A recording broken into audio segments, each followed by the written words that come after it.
Let's go. If you just let go. This nigga, alright, said if that's any kind of sticker on Rob's hat, remove it immediately. All right, I need to chill out. All right, y'all, this is the Reverb Experiment episode number 13. 13. You already know who we got in the building. It's G_Focus. It's on the mic. Focus. We got Steph.net, the queen, to my left. What's and good? Then we got Raggio to her left. Raggio. We in here. We in here, man. Energy's high. Yeah, It's been a spicy week. Man, stressful. Stressful week, all right? So, Gang. y'all already know, man, we try to get straight to the content because we don't want to keep y'all waiting. We appreciate all the time that you guys spend with us anytime that we are recording, anytime that you guys are listening. We want to shout out all the listeners on Apple Podcasts, Spotify, YouTube, as per usual. We want to let you guys know that the best way for you guys to support our podcast and our platform is to listen, subscribe, and follow. And then also share with your friends and family, right? So we are doing very well. So we want to thank everybody, including the Reverb Nation. Shout out to y'all. We are almost at 1,200 streams. So we're doing pretty good for starting our podcast, right? Man. We also want to encourage you guys to leave reviews. Please. On Apple Podcasts and on YouTube and even on our Facebook page. So that way we can know how we're doing and whatever it is that we need to improve, let us know. All right? So today we are going to break down the 2020 election. We got some news today that Joe Biden has been declared as the winner, so he will be your next president. President number 46. Ooh, the blue crew, huh? God damn. Hey, how that's just the first one-term president in 27 years, they said? 27 years Jesus, since George Bush Sr. What a loser. Since George Bush Sr. Racism Man. will only take you so far. Come on. We're also going to talk about Lil Wayne, and Who? I guess he's single. Who? So I guess maybe he's going to do single part 2. Who? I was gonna say that. Hey, That was my song joint. slap. That was my joint back in the day. Because when I was single, that was the first song I went to. Hey, somebody said that every time Wayne betrays an ancestor, he loses a dread. Bruh, he only got about 4 left. He had 8 when we did He the ain't review got show. no more to lose. He can't afford to lose no more. Bald-headed scallywag. That nigga can't keep a dread. He can't keep a girl. This nigga, Nothing. he can't keep a black card. God damn. Okay, we gonna get into that a little bit later. And we want to talk about the double standards when it comes to pedophilia. Whoa. Yeah. Oh, So, you talking about the one they didn't respond to on the Reverb Nation? we're going to get to it. Okay. All right. So before we get to any of that, we have whether you are Republican or Democrat, obviously you may be elated or you may be sad. But some more sad news was reported this morning and yesterday that we lost King Von. So rest in peace, King Von. He was shot. He was in critical condition, and then when he went to the hospital, he died because of those gunshot wounds. So we're going to go ahead and kick it over to Raggio, our music expert. He's going to break this one down.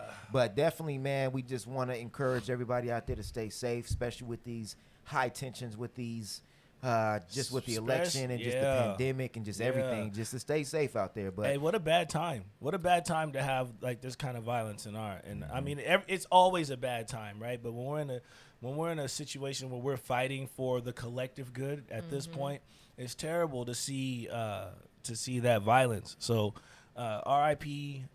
King Von. I was a fan of King Von. I'm not a stan. You know what I'm saying? I'm not just saying that because all of a sudden the boy's gone. But, you know, like the tensions in Chicago, it just is what it is. You know what I'm saying? O Block, 64th, 65th versus 63rd. They live a block away. You know what I'm saying? And so, you know, that it's beef.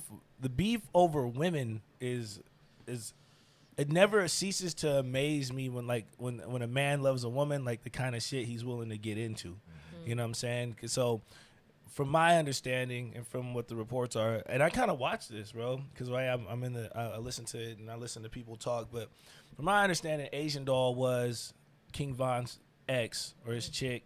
He's still in love with her. He's running around with NBA YoungBoy doing songs, doing records, and you know they're public figures. So obviously, King Von has an exceptional reputation for not being the nigga to fuck with. And it's all alleged. Alleged, all right? Alleged, right? But if you check through the music industry and you talk about real gangsters and real street dudes, that dude's top 3. of dudes not to mess with. So he was actually put on by Lil Durk. And if you know who Durk's family is, and you know how Durk's family moves, and you know that they're kingpins and drug lords out there in the Chi, you know, so you know his connects, you know his affiliations. You know what I'm saying? So this got to be hard on Durk too, because he lost his other friend, he lost his manager, all to gun violence. Wow. You know what I mean? So it's a trend. It's a repetitive trend. Anyhow, you guys know a little bit about NBA YoungBoy. You know, he like to pop off at the mouth and get crazy and, you know, F this and that. I mean, this is one of the few dudes who told Jay Prince, fuck you. So, you know, the respect levels is super low in the new generation. Anyhow, I guess the beef was over Asian Doll. So Von, in response, tried to do songs with NBA YoungBoy's baby moms.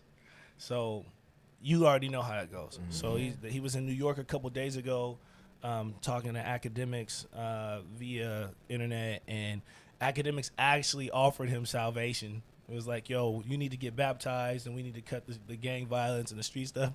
And Von's response was peculiar. He said, I'm not getting in that water. I don't trust them people. They're going to try to drown me. Right? Wow.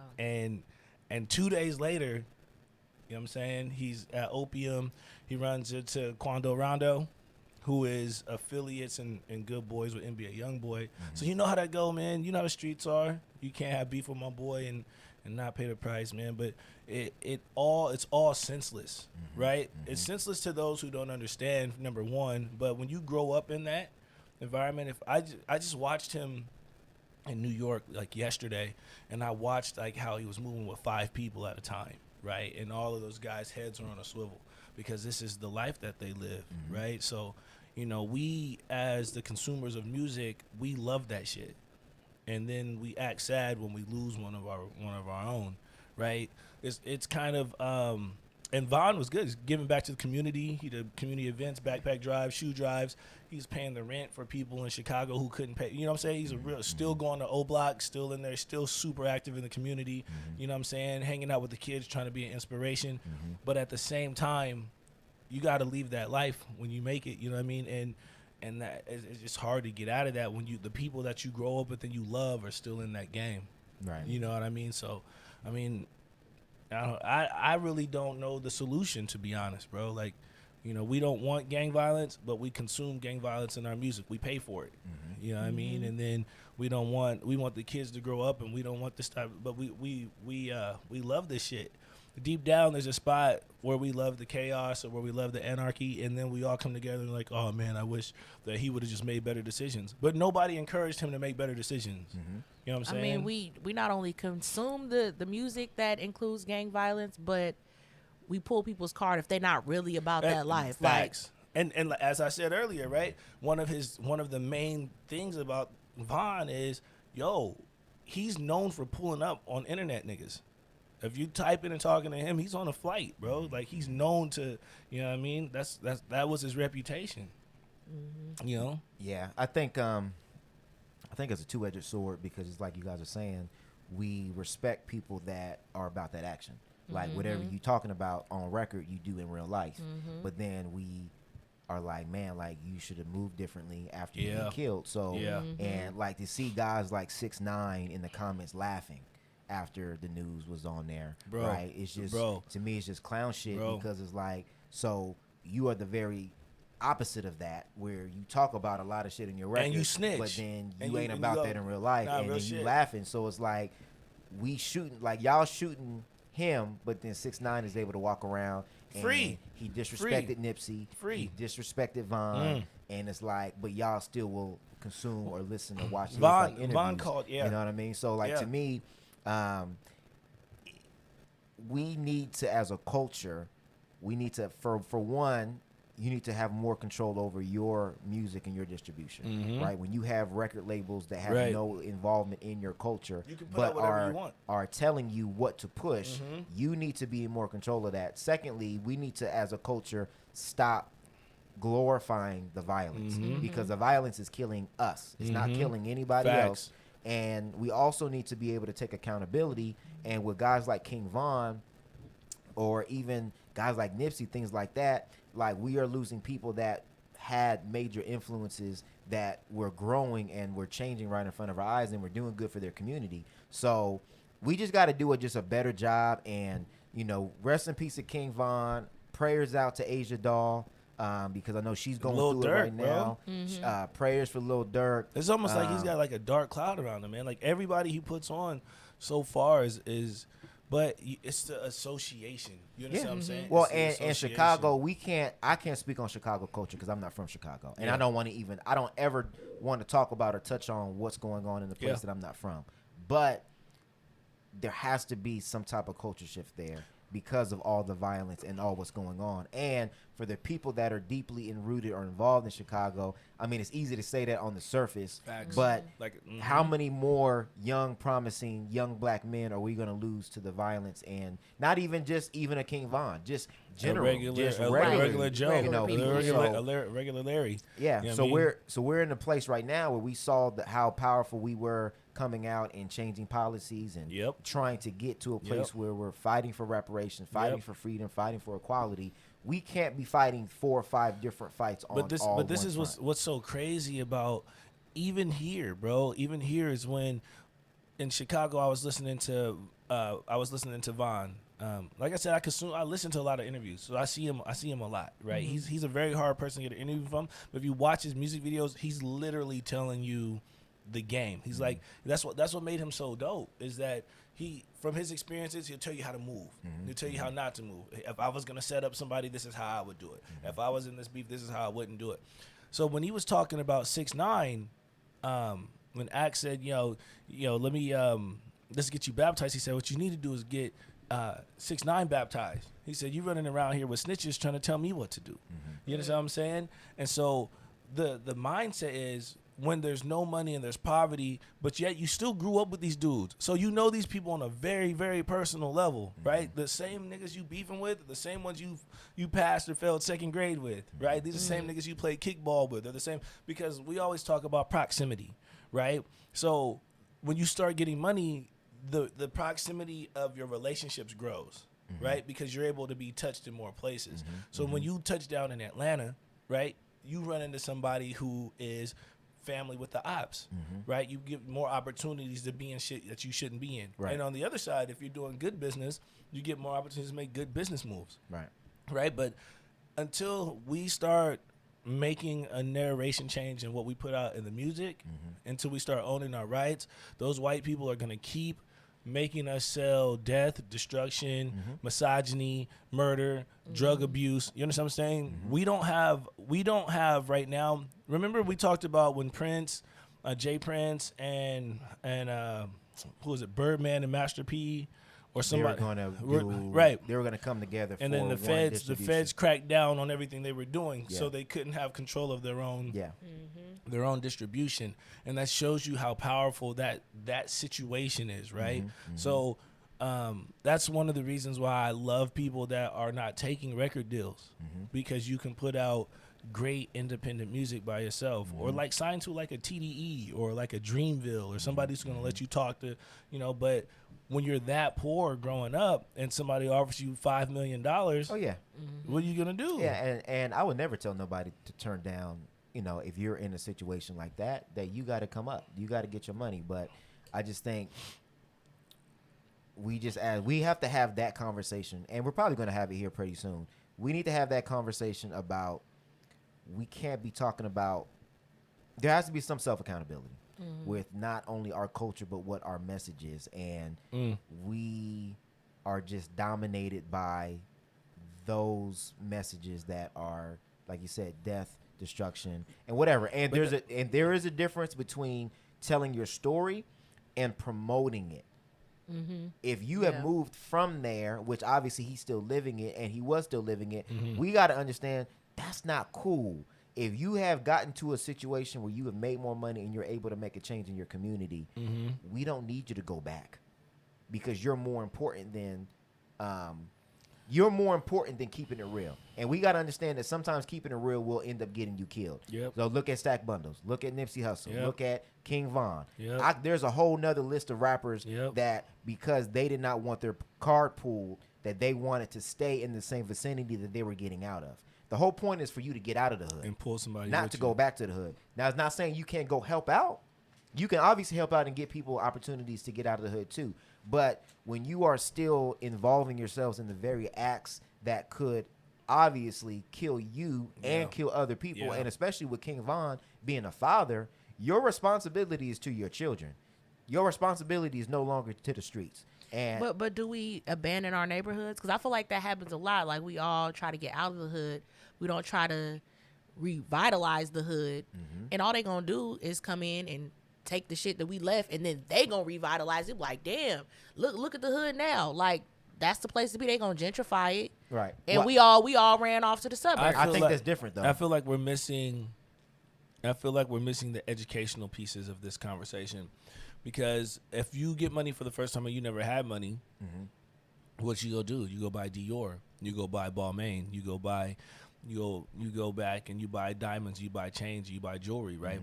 And even though you're helping the community, the way you really need to be helping the community is buying up the property, right. so you can control what's going on in your neighborhood, in your community. And that's really where the change starts, because look at all the great rappers from Chicago. Ye, Lupe Fiasco, Twista, Chance, all these people, all these great, and the Obamas, you know what I'm saying?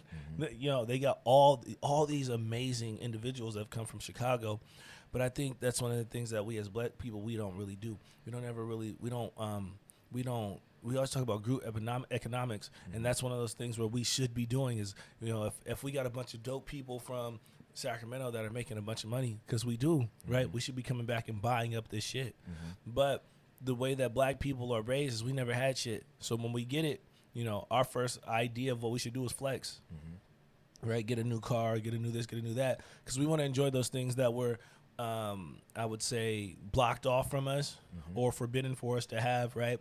So the mindset, the mentality has to be, people have to see money on a regular basis, right? And I think when you start seeing money on a regular basis and you get to have conversations with people who have money, your mindset changes, right? Because some of us, we have a lot of ability to do a lot of things. Like the other day when I posted that me and my 4 friends went in and we bought a house and we flipped it, right?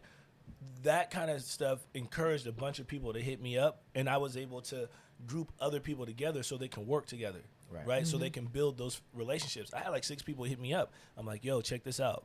I'm out right now because my money's tied up, but I got hit by 5 other people who say they have X, Y, and Z amount of money. Right. Maybe you guys should pull together. Right? And we just don't have that in the hood, bro. Right.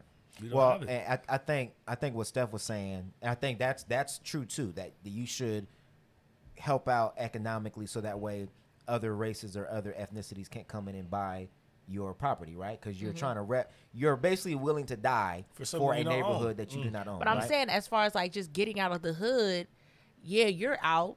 But I mean, what about the state of the neighborhood? No, I got what you're saying. So what I'm saying is, and we'll get back because I don't want this to run into, because obviously the whole topic is Von, right? But what I'm saying is, you have to move like a boss, right? So as a boss or a CEO, if you came from a place where you know that your life may be in danger, if your whole goal is to help out your neighborhood and your friends, if you die, And all those other are people's gone. opportunities die Gone. too. They're all So I'm done. not saying don't help out where you come from. What I'm saying is you got to move differently. When you have equity, or when you have a value of you are the breadwinner, you're going to be the one that's going to be able to put everybody on.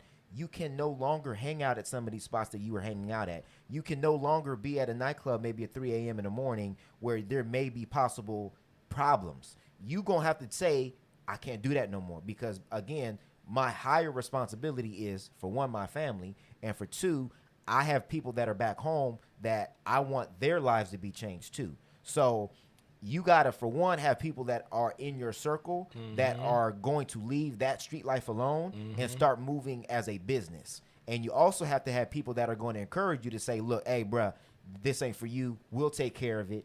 You go back to the hotel so that way you can, have your mind on bigger picture stuff. And I think as a boss, that is what you have to do. Like, I kind of akin that to just in business. In business, if I'm a manager, even if I started off at an entry level job and I moved my way up, As a manager, I can't go back and do the entry level can't do job cashier- because my cashier job is stuff, not to do yeah. the entry level job no more. My job is to manage. And if I'm not managing what's going on, then the business does not run efficiently, right? So, but some people be like, "Oh, I want to go back to my roots and prove to all these other people that just came in that I can still do that." But if you're doing that, then who's managing? Nobody. So for King Von, and I'm not saying him specifically, but just other rappers that are in this situation, like a Jay-Z or like a whoever, when you get to a certain level and you are in a position to help other people succeed, you can't be everywhere. You can't be in some of those spots no more because you're the one that's going to open the door for other people. So you have to move like I am the business. You have to value your life for the long term and the betterment of the people, not just what you can buy and what you can drive. And your family. And you, I mean, but you got to look at it like we're talking from, education. But at the end of the day, that's the point. this is right? somebody. If you been in the street Yeah. all your life that and then was you my get point. $5 Yep. million, Right. Yep. you just a nigga from the street No, that you're got right. $5 million now. You're So right. it's not like Sorry, you just guys. gonna all of a sudden know all of this. You're right. I gotta move like this. You ain't You're gonna right. really know all of that. Well, and especially being a that's young where the nigga. OG. You know, That's where the OGs got to come in the That's game. yep. The J Princes, the OGs is failing. the Puffies, the Locally and on yeah. that level like, as well. Like we're the OG, but sometimes the young dudes don't want to listen to the OGs. Like you said, like maybe like a either like a Lupe Fiasco, somebody. And I'm not saying he didn't. He might have. And they might have told him, "Hey, bro, you can't move like that no more." Yeah, but it's like, well, no. But if I don't move like that no more, then I'm not valid to who I'm catering my audience to. You know what I mean? So there's always a catch. Are they still gonna love me after I leave the game? See, but type we have shit, to you know understand what I mean? though. But the majority of the people that are consuming your music are white people that are not really Bro. know from that. So cloth this- so in the- this- in the I've beginning. always said that, like, would it be like, well, the street said, and in the streets he's relevant. I'm like, The I mean, streets does is that DJ really? academics and white people that are streaming your music. Yep. DJ Like, what's more Academics- important? DJ Academics cannot be the one that is telling street niggas what is street shit. And that's Well- where and that's where we mess up as consumers. We give those guys a platform to be able to speak on shit. Because He got famous off of covering but Chicago Academics has violence. gotten his shit pulled, and niggas from Chicago have pulled up on him for Facts. that shit. Facts. So we Facts. got to stop listening to niggas like that because you're steering all this shit up, but you're not never actually involved in it. Facts. You know what I mean? Big and, facts. And King Von was right. You over there hanging out with 6ix9ine. 6ix9ine, You hanging but out then with you a telling snitch. me how to move. Facts. No. Yeah, that's Facts. No. That's the thing though, man. Right? When you have, first off, a nigga not from the streets whatsoever. No. It's different if it's us. No. Right, nigga, we grew up hitters, nigga. We grew up in the streets, bro. Like, we been in our tussles and we boxed out and we done seen crimes. I done been to jail. I've done all that shit, right? But I had somebody, I had my pop, you know what I'm saying, and his people, and I had people grabbing me by the back of my neck, like, yo, what are you doing? You know what I mean? And when you don't have that, it's hard to, you just don't know. All you know is the opportunity that you got. I made money. I was a gangster, and I got to keep rapping this way for them to keep. And it's true. You get stuck in a box. And Cardi said it. Yeah. This Well, is what y'all consume. Like and- y'all and talk it- about how yeah, y'all you like don't want the WAP. You But don't this like is the what record. y'all- this- but look But at that's look what's at the. getting her to platinum records. when I'm doing other shit, nobody's listening. So Facts. that's true. That is true. She had to get naked, right? She had to take her clothes off. She had to get surgeries done. That's what She- sells. right? So That's what sells. So this is the problem. This is what I'm talking about our consumption habits. We have appetite for destruction. We have an appetite for things that are not good for us morally. But right? is it our consumption? Yeah, us. Because we just said that white people are the people who consume Yeah, it but the black most. people started it, bro. She started from Love and Hip Hop, bro. They launched that. You know what I mean? So that's us. Right. I That's us. think We're that's always another at the bottom. We're always at the foundation of building the artists up. And then when white people catch on, that's when you skyrocket. That's true, but I think it's because it's what's put out. We don't control what gets advertised to us. Yeah, right? because she started out. She said if she wasn't the way she was and acting ratchet and stuff on Love and Hip Hop, we wouldn't even know who she was. Well, because She that's ain't what's lying. because that's what's promoted, right? That's that drama and all that stuff is getting promoted. That's what And the I think Bad Girls that Club a- was supposed to be. That was a conversation that we were saying earlier was on episode 11 or 12 about just how the music shifted, right? So like if I go to somewhere to eat and Steph comes in and says, hey, you know, what's on the menu? And I say, oh, there's only chicken or ham. That's it. But I got turkey, brisket, ribs in the back, and I'm not telling her that. She's only going to be able to pick from those two. That's true. So if I don't give you a whole variety, and if I don't, because there's obviously the Cardi B's of the world, more money's put behind that for a reason. Facts. There's not money put behind a Rhapsody or Jean Grey because why? Well, because they're not gonna talking feed you. about they're the gonna, ratchet stuff. Well, they're gonna feed you. But I feel like intellectually. if it wasn't such a consumer problem, it wouldn't. The money wouldn't have to be put behind them. If us as a There community you was go. promoting that, we don't. I mean, There you we go. don't need them to put money behind it. We know who Rhapsody is. We know who she is. Not a lot of people. You just ain't sharing it. We just not sharing it like that. No. I think Rhapsody is never gonna get a check like Cardi B. Never, because they don't care about the intellect of our. See, you gotta think about the kind of stuff that Rhapsody does, the kind of stuff that Jean Grey does, the kind of stuff, right? They call to accountability the problems within the community, and they want to hold people accountable to make change, right? And that is intellectual food. That is food that is motivating. It stimulates you to change. It stimulates you to be better. That's what happened. Lupe Fiasco, right? The only reason why they can't block Jay-Z is because he's Jay-Z right now. He's too big, right? So when OJ came out, and then when he did that free verse for Pusha T, for Meek Mill, boy, them is gems. But you got to also understand, though, Jay didn't start with that. A That's lot facts. of his music was drug dealing music all That's- the way up until when Yeah, he was but able but to it was own- but it was post drug music. It wasn't while he was still selling drugs. The records that the Black album, and No, I know Blueprint what you're and saying, stuff but I'm saying, you but know, his marketability came from the streets. came from him talking about stuff like that. No, I understand, but I mean, it's. I think the way that it was talked about was different. It wasn't. I just drill niggas. I just run up and put the gun in the. You know what I'm saying? Like it's. You know what I'm saying? Like. Yeah, I think Jay might not be the best example because a lot of his music was the drug dealing shit, but it was also I did it. It was don't make the same mistakes. facts. As me. There's But some lessons see, to but it. that's where I don't. And we'll. This is another conversation we'll have to get in. I don't like when rappers do that. On one point, you're glorifying it. But then on the other point, you're saying don't do the same shit I'm doing. But then look, you'll do shit like Go Crazy with Jeezy, where again it's like a D-boy anthem, and it's like you're still glorifying it and you're promoting it. But that's because we keep buying it. And look, let's just keep it a buck, right? Let's just keep it a whole buck. If niggas wasn't getting deals for it, if they were paying us to be intellectual, if they were paying us to be Sugar Hill Gang or KRS-One, or if they were or African Bambaataa, right? If they were paying us to be DJ High Tech and Talib Kweli, right? We would still have those kind of acts around, but they didn't pay for that. They don't want that. And I think that's my point. And I Is sold the money that's funded. right. So you still got to remember that our music is still propagandized. You understand what I'm saying? It's still they're still planting seeds of destruction into our communities, right?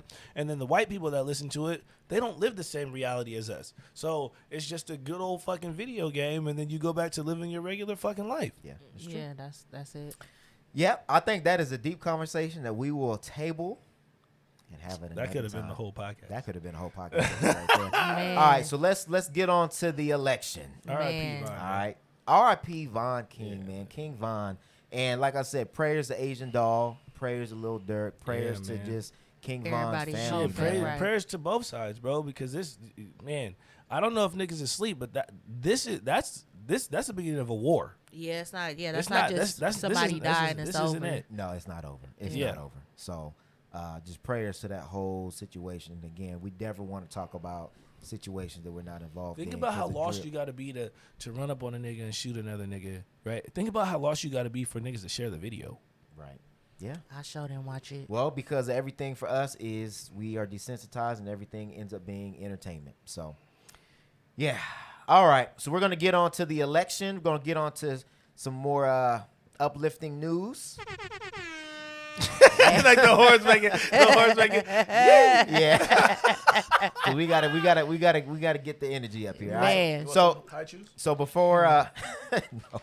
So before we get on, I just want to play a couple clips, right? Because we gotta give some background to Yeah, this. some context. Because we've been waiting a long time. How many years? 4 of them? 4 years. My God. Trump has been trashed probably about Six- 5 times, six 5 years. or 6 times on He this been- segment. yeah. Right? So this morning, we're going to just give first the overview. So this morning, Joe Biden was declared as the next president, 46th president, but there was some people that was trying to disenfranchise voters. There was people that were trying to say that the voting was not accurate and that it was fake and it was fraudulent. So there was somebody that appeared on the Jimmy Fallon show that actually predicted that this would happen.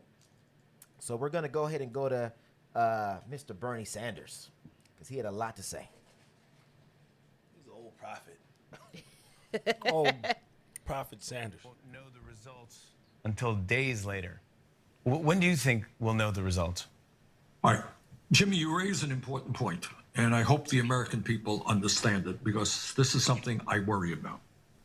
My view is every vote must be counted. For reasons which I don't have the time to get into tonight, you're going to have a situation, I suspect, in states like Pennsylvania, Michigan, Wisconsin, other states, where they are going to be receiving huge amounts of mail-in ballots. And unlike states like Florida or Vermont, they're not being able, for bad reasons, to begin processing those ballots until, I don't know, election day or maybe when the polls close. That means you're going to have states dealing with perhaps millions of mail-in ballots. Here is my worry. What polls show and what studies have shown is that for whatever reason, Democrats are more likely to use mail-in ballots. Republicans are more likely to walk into polling booths on election day. It is likely that the first votes that will be counted will be those people who came in on election day, which will be Republican. And here is the fear, and I hope everybody hears that.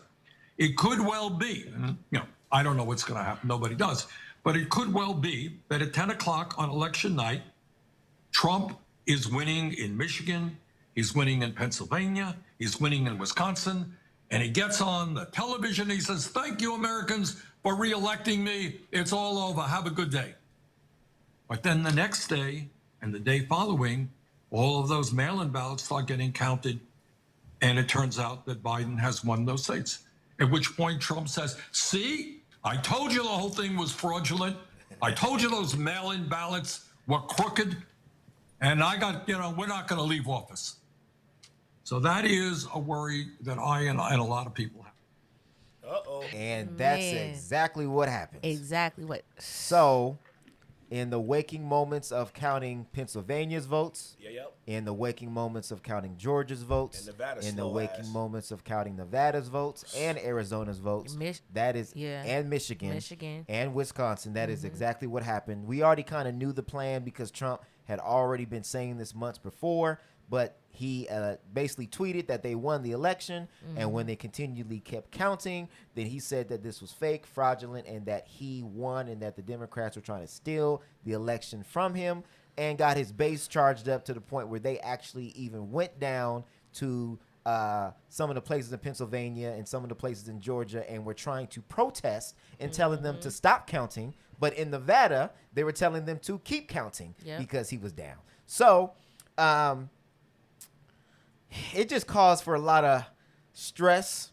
A lot of people were just watching the election on and on and on and on. And I thought it was just very interesting. So it even got people so riled up that they started actually praying on television. I don't want to listen to this. Hold on. Let me get that clip up. I don't want to listen to this again. It's so embarrassing. Hey, you guys ever be embarrassed for other people? Like, hey, you ever watch a movie where this is somebody's on the doing internet something forever. right? So something so Paula awkward. White, his spiritual advisor, Who? as this was all going down. Let me. I have a question. Hold on. Go ahead. Donald Trump has a spiritual advisor. Yes, he does, I guess. Alright. His So, personal minister. She was praying and begging and pleading God And the Africans. to overturn the results and to make sure that Trump stays president. So let's go ahead and listen to her. I don't want to. I think they even turned it into a song. They did. It is slap. Squad to remix God. We break and divide every demonic confederacy against the election, against America, against that who you have declared to be in the White House. We break it up in the name of Jesus. We lose confusion into every demonic confederacy directed right now at this election, directed specifically at the 6 states. We come against people that are working at high levels right now with demonic confederacies and secrecies and demonic plans and networks. We break it up and we command that it be exposed right now in the name of Jesus. Strike and strike. The angels have even been dispatched from Africa right now. Africa right now. Africa right now. From Africa right now. They're coming here. They're coming here in the name of Jesus. From South America. They're coming here. They're coming here. They're coming here. They're coming here. From Africa. From South America. Angelic forces. Angelic reinforcement. Angelic reinforcement. Angelic reinforcement. Pika hata anda ata. Ora bata rata anda eke manda rasata. For I hear the sound of victory. I hear the sound of victory. I hear the sound of victory. I hear the sound of victory. I hear the sound of victory. I hear the sound of victory. I hear the sound of victory. It off. That little Nissan, Honda, Chevy, Corolla, Toyota, Subaru. man, the fact that Oh that's my your gosh. spiritual advisor tells me everything I need to know about you, because she can't even pray good. Bro. She casting spells from Hocus Pocus, Oh, man. Lovecraft Country. Speaking in tongues ain't gonna save Donald Trump. Like, where is the Book of Adam? Like, Where's Elijah? The book of Eli. like, what is she talking about? Like, sis. Yo, this is why niggas hate Jesus. This is why. This is why. Yeah. This is why. Because she was talking about the painting on the wall. She was talking about the painting on the wall. But she tried to sway the black people in church by send the angels from Africa. From Africa?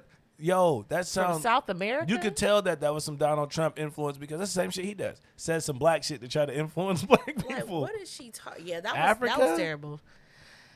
I just feel like... Aki, Aka, Oko, Puku. What is she talking about?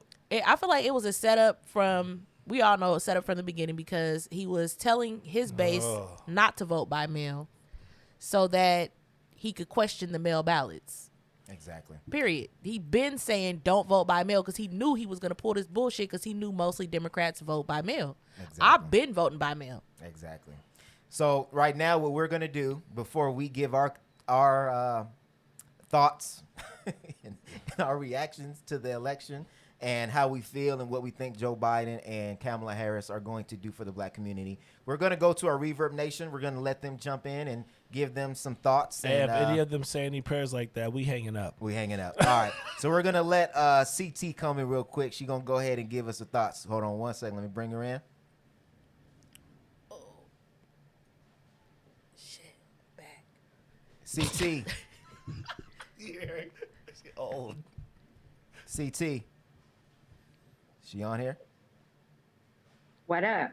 What up? What up? You are on the Reverb Experiment podcast. We want to first make sure that we have all your authorization to be able to use your voice and your likeness on this podcast. We ain't trying to get Hey, sued. let me look at her real quick. Absolutely. Absolutely. All right. So we are we just played the Paula White clip of her praying for the angels from Africa. CT's one of those angels that came from Africa.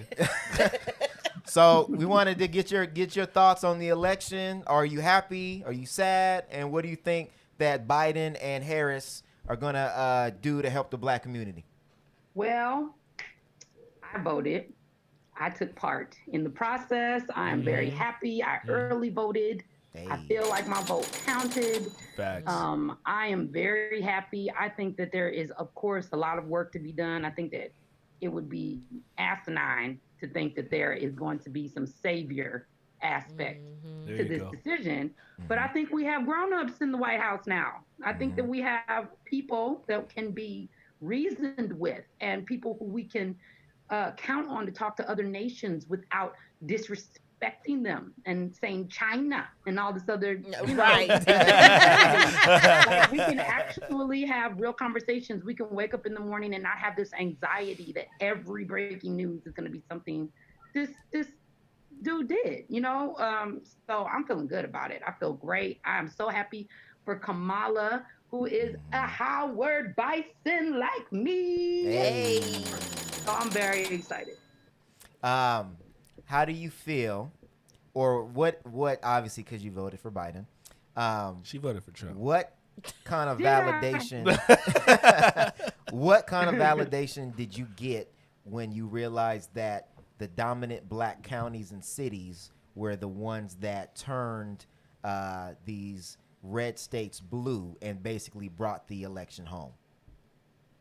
I cannot tell you how much that meant to me personally, because one of those cities is Detroit, which is my hometown, born and raised. Let's go. We came out in numbers. I also lived in Atlanta for a number of years before coming to California. And just to have been there and witnessed the state of voting, while I voted while living in Atlanta, and know how the voter suppression works, and know how you have to talk to everybody, how to be prepared. Oh, make sure you have your ID, and make sure that you don't have an L on your ID and not on your ballot for a middle name or whatever. You know, so to see Stacey Abrams do such good work with this Fair Fight campaign and to register 800,000 new voters is just incredible. I just feel like my kids are going to learn about her and write about her, and I really hope that they put her in. I hope that they appoint her. I hope she gets a seat in the cabinet. Really Hey, hope shout so. out to Stacey. Yes. Shout out. Amazing. She's a Amazing. beast. And not only just Stacey, but definitely want to put her on a pedestal, but just all the people that helped organize getting black people registered and having them come out and actually vote. Tamika Mallory is another one that needs to be uplifted right now. Tamika Mallory. There's just been so many people that I also want to shout out to another, you know, the Breakfast Club and other podcasts. Yeah, yours, they did great. Y'all helped me be able to understand the props, to be real. Like, I shared that Sacramento Sister Circle guide with so many people 2 days before the election to make sure that they knew how to vote. I mean, it didn't come out the way that we wanted in some things, but majorly the ex-felons getting to vote now, that's major. Huge. That's As much as it's wrong about the other stuff, that's major. So if nothing else, if you voted this year, you should feel like your vote counted, whether it's in your local, whether it's the presidential election.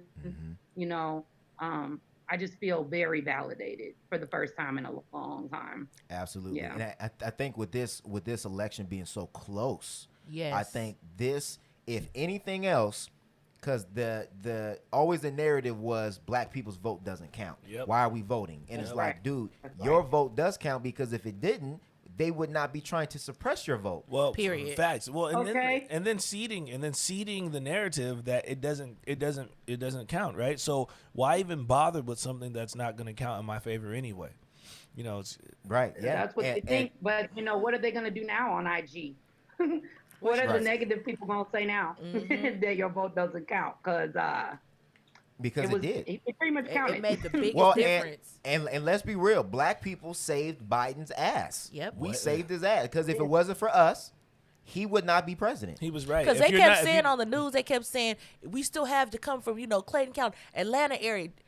It's heavily Democrat. Just say it's heavily black. Heavily black. Come on now. So is Philly. Just say what need to be Like So said. is Philly. Right. So is Philly. So is Right. Macon. So is Savannah. Yeah. You know, That's what they really wanted to say. Those are all. They kept saying heavily those are all the Democrat. black. Gwinnett County, Clayton County, Clayton County, Georgia. all of them. Come on, man. They're all black counties, right? So, I love how they just won't say what they mean. They never say what they mean. That's what they really you know want what I mean? to say. They never say what they That was mean. really facts. Because we can never get the credit that we deserve. Well, Because propagandized again. No, definitely. So okay, so what are you looking forward to in for Biden's presidency as far as the specifics, or are you looking for anything for him to do for black people? Obviously, because let's be real, he owes us. The whole Democratic Party owes us for what we've done on the ground and for us showing up to the polls. So what are you looking for specifically for the Biden and Harris campaign to do for black people? Well, one thing that I am really sure of is, even more than Biden, Kamala has so much to prove. As you know, so many people have a disdain for her in Northern California. Facts. So she has a lot to prove. So I'm thinking that her just being in the mix and the fact that he avidly listens to her, that was so much, shown in these debates and on this campaign trail. And I just feel like the Black issues that are going to need to be talked about, that she's going to sit there and actually be involved, because it's going to be on her going forward. He's not going to run again next term. He's not.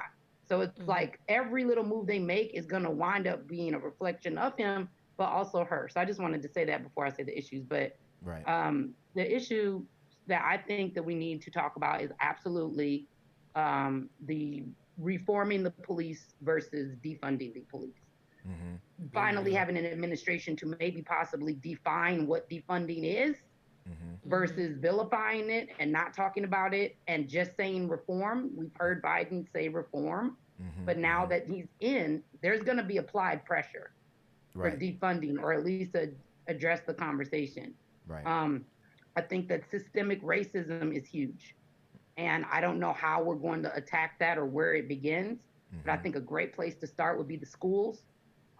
Speaking from someone who is proud to have attended Detroit Public Schools, who I was very proud of the education I got. Detroit is one of many Black cities that opts to have African American history in their curriculum from I feel like 4th grade to high school. You have African American history along with U.S. history. Whereas I move here, I don't know a lot of Black people that know about themselves a lot unless they go out their way to. So I think that having more money towards the public school education, towards these neighborhoods, getting rid of these qualities of systemic racism is going to be probably the biggest thing, if anything, that needs to be talked about, because it starts at the head, and all of that, is going to shape things. I think. They need to stay on that. Yeah. I think those are all good points. Does Harris's background as top cop or as a prosecutor, does that scare you as far as, because Biden, obviously, like you said, he's only talked about reform police, and he said he has no intention to defund the police. So do you think that their history is problematic in going forward, or do you think that they've learned from their mistakes and they're going to try to turn over a new leaf, especially with so much Black support that they've gotten? I think it's my answer is no. I'm not intimidated or afraid of that. I think that I'm not going to say her top cop reputation doesn't come with justification, but I think there's largely way more masculine fragility that is involved in why they fear what she's going to do. I don't think that it really surrounds the top cop thing when you hear people very scared of her. I also think that as far as change, I think that it's about applied pressure. This is an important term. They can't just be like, oh, we won, it's good, because this fool done already said he's going to run again in 2024. Your ass is on the line. You have to work with us, or you see that the vote matters. So I do think that there is going to be change. Now, do I think that they are going to see defunding? We've unpacked that right on this show. I feel like y'all have talked about that. Defunding doesn't mean taking away the police. It means taking money from their budgets and putting them into areas that need it. Now, if you tell me that we're going to have police reform, but also figure out how the poor and middle-class communities can get their education funded, then let's do it. If it doesn't involve defunding them, but there is police reform, still find a way to give money here. Because if not, then you're not doing what you said. That's how I look at it. I don't think that it needs to be absolutely defunding. I think that both things can coexist. Okay. Well, we appreciate you for hopping on and giving us your thoughts. We all know you always lit in the Reverb Nation, and we appreciate you being so active. We are going to have you on one of these days, so we'll definitely talk off air. But thank you very much for calling in and giving us your thoughts. We definitely appreciate it. Yes. Congrats, y'all. We did it. Have a good one. Bye. Thank you. Bye. I love her. Yeah, I love CT. Man, definitely dope. She dropped some game, but it's definitely not over. And I feel like that's the part that we really like. I understand all the memes, you know, they funny and all of that, you know, as far as like us being successful within this election, but it ain't over by any means. No, not anywhere close. So how do we, let's get our thoughts. How do we feel? Do we feel refreshed? Do we feel like there's hope?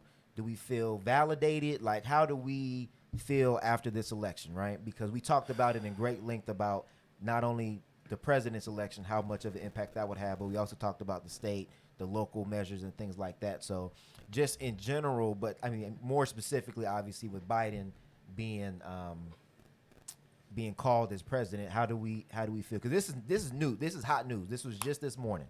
So these are raw reactions. How do we feel? Wait. Ladies first, man. Oh, I mean, I feel relieved. I feel like, but I look at it more so of we accomplished one of the things on our to-do list.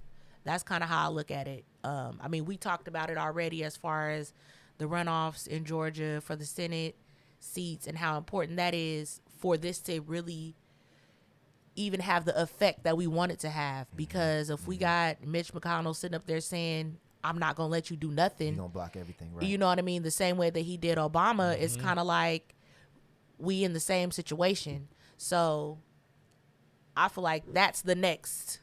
We need to be worried about that next. Right. We need them seats. We gotta get them So seats. So let's unpack that a little bit, because I know we kind of talked about that prior to, right? So we're talking about, we don't want this to be another situation where Obama's last 2 years, he was trying to pass bunch of legislation and that he was blocked by Senate every single step of the way, to the point where Mitch McConnell was actually bragging about the one accomplishment that he can point to is that he blocked Obama. Yep. So we won the presidency. It looks like we're going to win the House, but the Senate is up for grabs, right? Yes. So there's going to be a runoff for 2 seats in Georgia, and then the vice president is the third or the she's breaking, the tiebreaker. She's the tiebreaker vote. tiebreaker. So we would have control. So we need to win those 2 seats, and then obviously we already have the vice president. So we need to now, you know, it's kind of like what I'm not too sure what championship it was, but they asked Kobe after they were up 2-0, they said, "Is the job done? Are you happy?" And then he said, "The job's not done." He said, "Why would I be happy?" He said, "The job's not finished." Right. Exactly. So we need to now, I mean, Exercise that killer instinct. Be happy and be elated, but now it's like, okay, now we need to refocus again and organize and make sure. Well, it's the understanding portion that we're talking about, right? Yeah. Because some people think that the battle is won or the war is won. No, we won a portion of the war. We won a battle. You know what I'm saying? So It's we still still got to more. go out. That's how I feel, right? I feel the same as she does. I feel like, I'm elated. I'm happy, right? I'm proud. I'm proud of our people for I'm coming proud, out. I'm proud of us. Yeah. First off, let me thank the Reverb experiment, okay?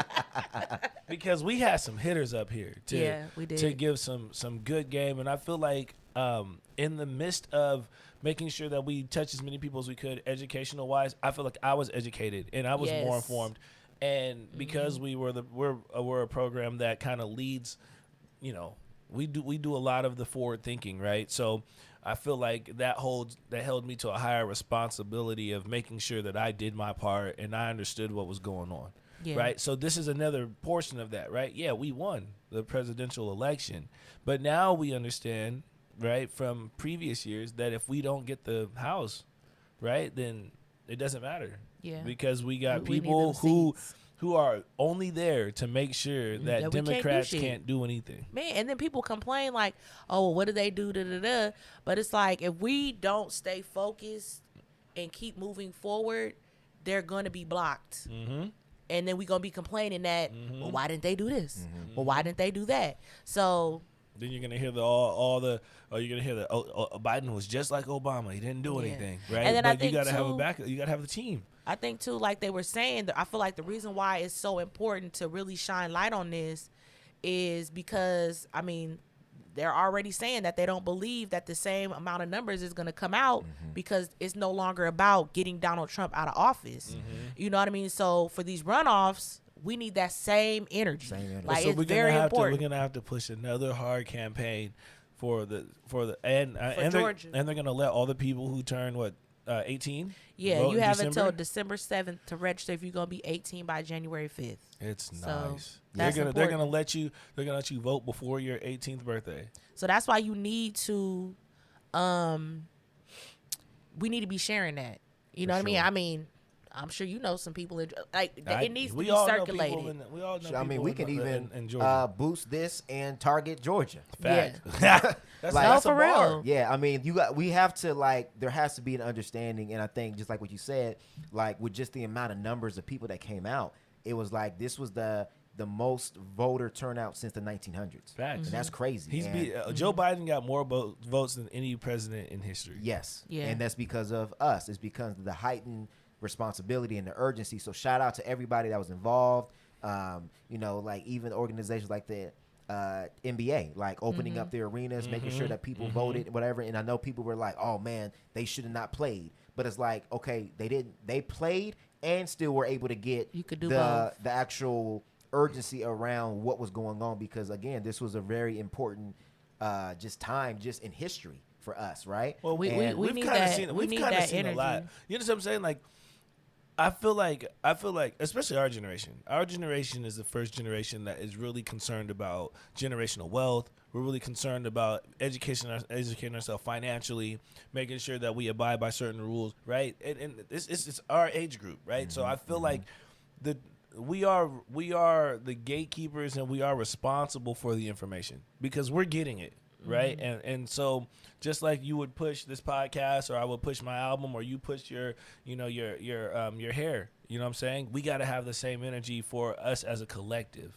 Right. And just because we're in California doesn't mean we're not supposed to push people in Georgia, you know what I mean, to make sure we get those things done, because what good is it to have a president that can't do anything for you? Exactly. And Man. and to have those states that were normally red states turn blue is just such a high accomplishment. Well, we got to shout out, definitely got to shout out Philly, shout out Clayton County, shout out Look at the states Detroit. you're naming, bro. Look Dog. at the places you're naming. And I'm saying, and it's such a high. I was mostly shocked about Georgia because some of the ones I think like Michigan and stuff, like the blue wall turned red for Trump. right. So a lot of those turned back blue. But Georgia, Yeah. I was like, okay, Georgia, what? Right. Because I remember, I ain't live in Georgia, but I lived in Texas, and I'm like, it ain't the same down there. Hey. Nope. It's not. It's Nah, man, not. When I worked at like the most racist establishment, and this was when Obama was running for the first term. I was at school in Texas, and I'm like, the way these people was talking, I'm like, I don't want to say nothing. Like, I was just like, Just let me do my job. quiet as hell, because I'm Scared, like, yeah. these people is insane, bro. Hey, I was playing Welcome to Atlanta, man, all night. I was But, playing Georgia on my mind. You know? hey. Georgia.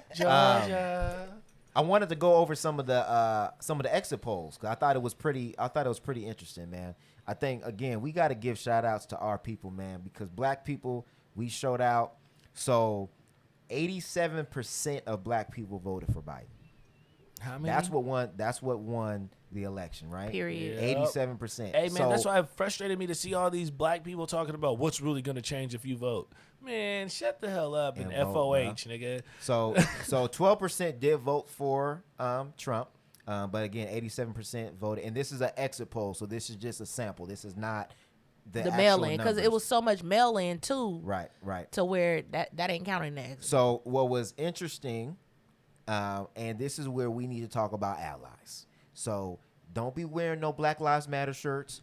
Don't be talking about, oh, man, I understand your struggle. Don't be telling us what to do. White people, 42% of y'all voted for Biden. 57% voted for Trump. Uh-oh. And they said, I think it was like 52% the first time of white women voted for Trump, and then this time it went up to 55. I'm going to go over that. Uh-oh, we going to talk about it? Asians, 63% for Biden, 31% for Trump.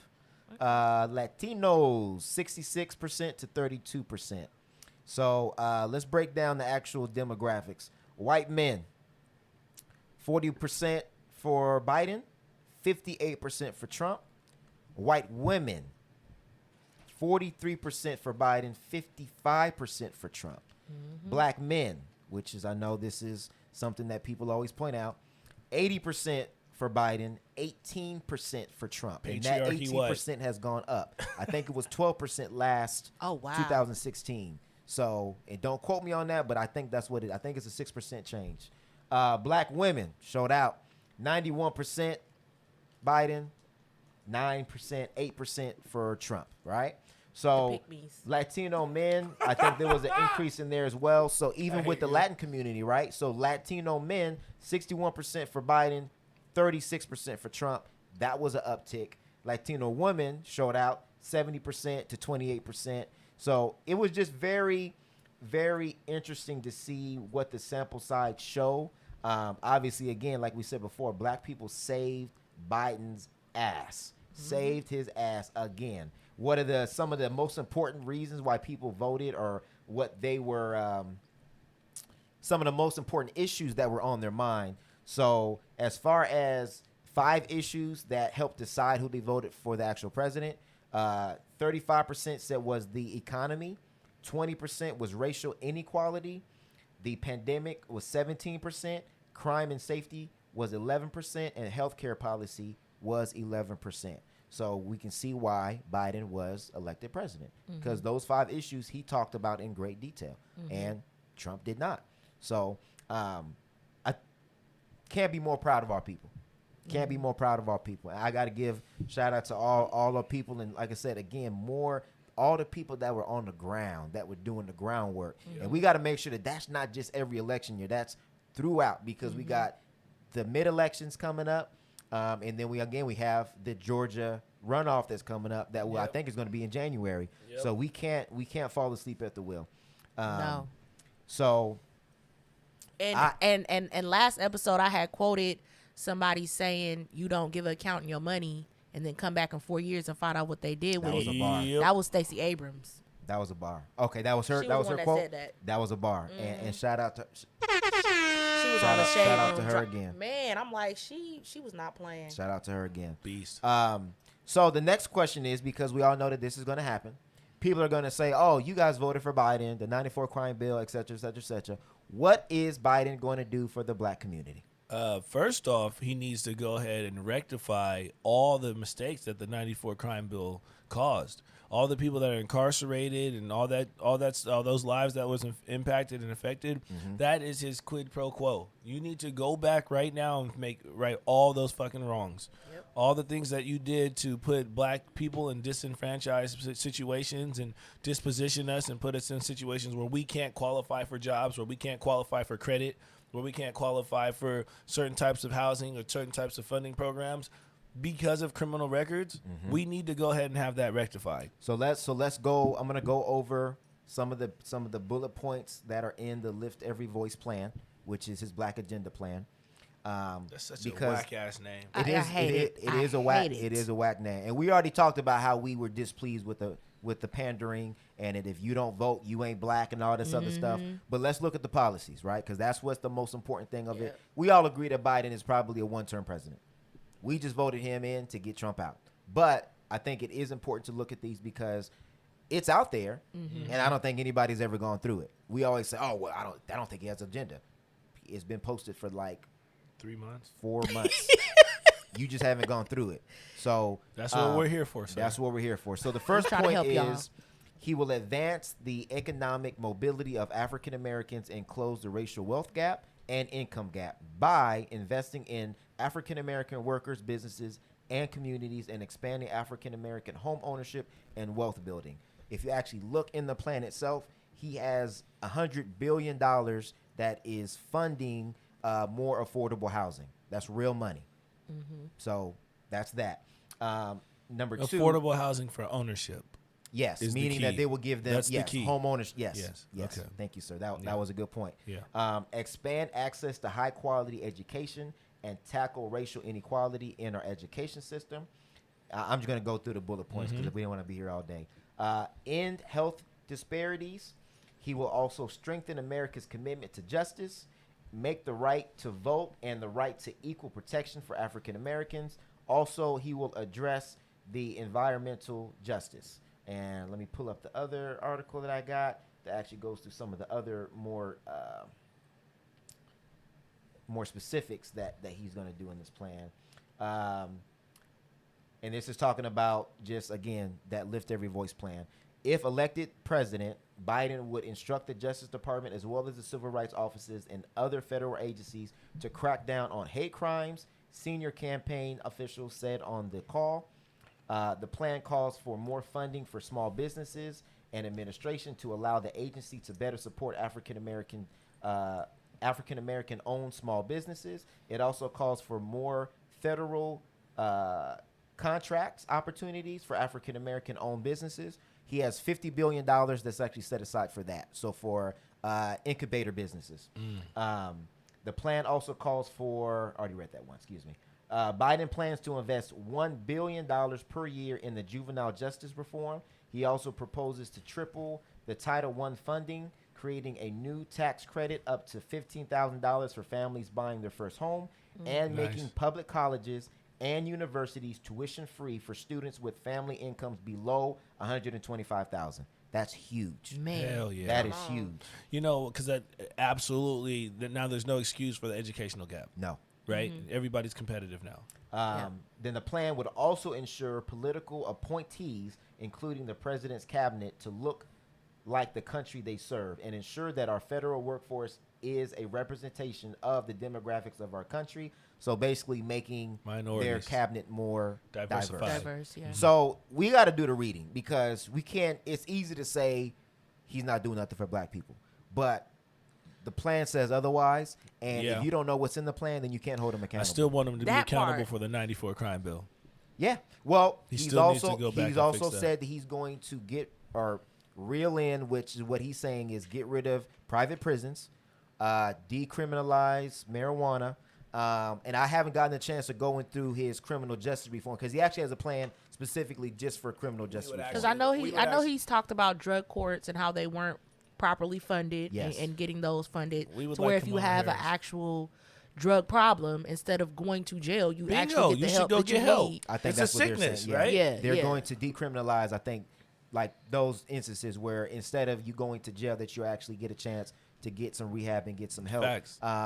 And I believe he also said, I think maybe that just that in itself, I think, is a show that for us, because we like to have experts on the show, so that way we're not misspeaking. So I think maybe we can kind of get maybe a lawyer or somebody that's in the justice, that's in the either in the prison industry or somebody that is in that field that can help us break Should that we down. get a little bit public better. defender? Or a public defender or a lawyer. I know a few. Yeah. So I think we don't want to misspeak because our voice is too important for us to give out bad facts. But the point is he's addressing the problem. I want And- Kamala Harris to go let go of all the people she put in jail for weed. Oh Lord. That's what I want. Well, they're already decriminalizing I marijuana. would Marijuana. like So her that- to yeah, that's- fix that's- the that's people one that of are the- in, I think were that in was there. one of the things where they said that the people that do have the marijuana charges, I believe that they said that they were going to expunge their records. I would things. appreciate that greatly. Yeah, no, I think that's something that should happen as well. I agree. So with all this being said, how do we feel about his black agenda? I mean, obviously it sounds good, but does that address a lot of the issues that we were saying that? Yeah, absolutely. For me, it's a wait and see game. You know what I'm saying? I do like the ideas that he expressed. I think that it's nice that he has someone from a different background supporting him, and as his VP, a woman, so he gets a different perspective of things that need to be right. Because women usually end up handling all the mess anyway. You know what I mean? So it's true. It's true. So I think that it's great, but we also have had presidents that we thought were going to do amazing things for us. So Yeah. Well, and this is where I have an issue. Is I'm tired of y'all, and you know who I'm talking about, the people that are pushing the narrative that the black vote does not count or is not important. This election has disproved your theory. It does count because, again, if And it wasn't- matters. And it matters. If it wasn't for those counties, he would not be president. So don't tell people that the black vote does not count. But now this is where we have to flex our power. Because it was our vote that put you in, now we have leverage. And now we can say you are not going to have our vote, in 2024, in 2028, in 2032 if these needs are not addressed. Guys, we'll get you the fuck up out of here. Or we will either not vote or we'll vote Republican, which is basically... Especially being that Donald Trump was one term, so he is already saying he's going to run again. Yeah. And as close as it was, you need our vote. You bro. cannot afford to not lose. have So our we have vote. hella power We right have now. leverage, which is now you say your demands. He already has his plan, and if the plan's matching with the demands, cool. If not, look, you got 4 years to get it together.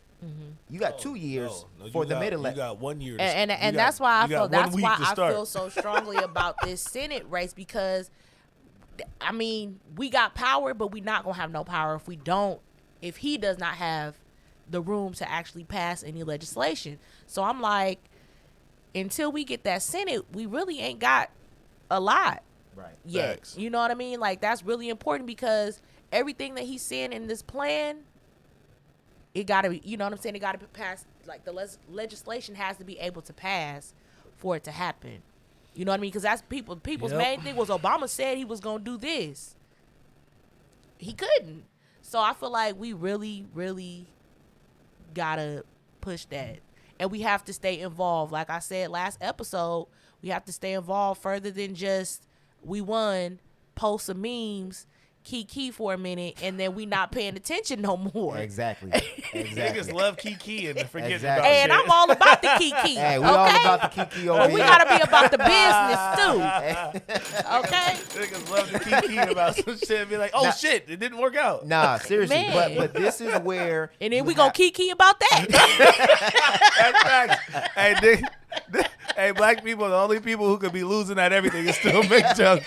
But, hey, you know what? I think it's because we've been through so much shit that we just Man. laugh about Them everything. niggas like, here But you on go the- again. But on the real, like, we got to understand that now we have the power. So where y'all niggas was talking about, oh, we need this, blah, blah, blah, blah, blah. What we gonna do? Where we go? Oh, y'all arguing over who's the massa. Look, now you can turn this over and say, we are in control. Either address the needs or not. The massa. So the conversation around reparations should be happening. I mean, it's already been Immediately. happening, No, but it should be immediately. pushed to the forefront now. It's already happening in California. It needs to be happening. We need across Lil the Wayne globe. to have that same You know what I mean? energy for reparations that he had for. Fuck Come Wayne. on. So Fuck Wayne. fuck Wayne. We need to be pushing the line, and I don't care if y'all like Biden or not. The bottom line is now we are in a position of power. He's your massa. and we have leverage. Y'all Even be if we working 13. jobs where you don't like your boss, but you doing what you gotta do To get money. to get by. with Come your on. stupid ass. You over You here gotta work complaining. with what you got. Exactly. Listen. And you be doing what?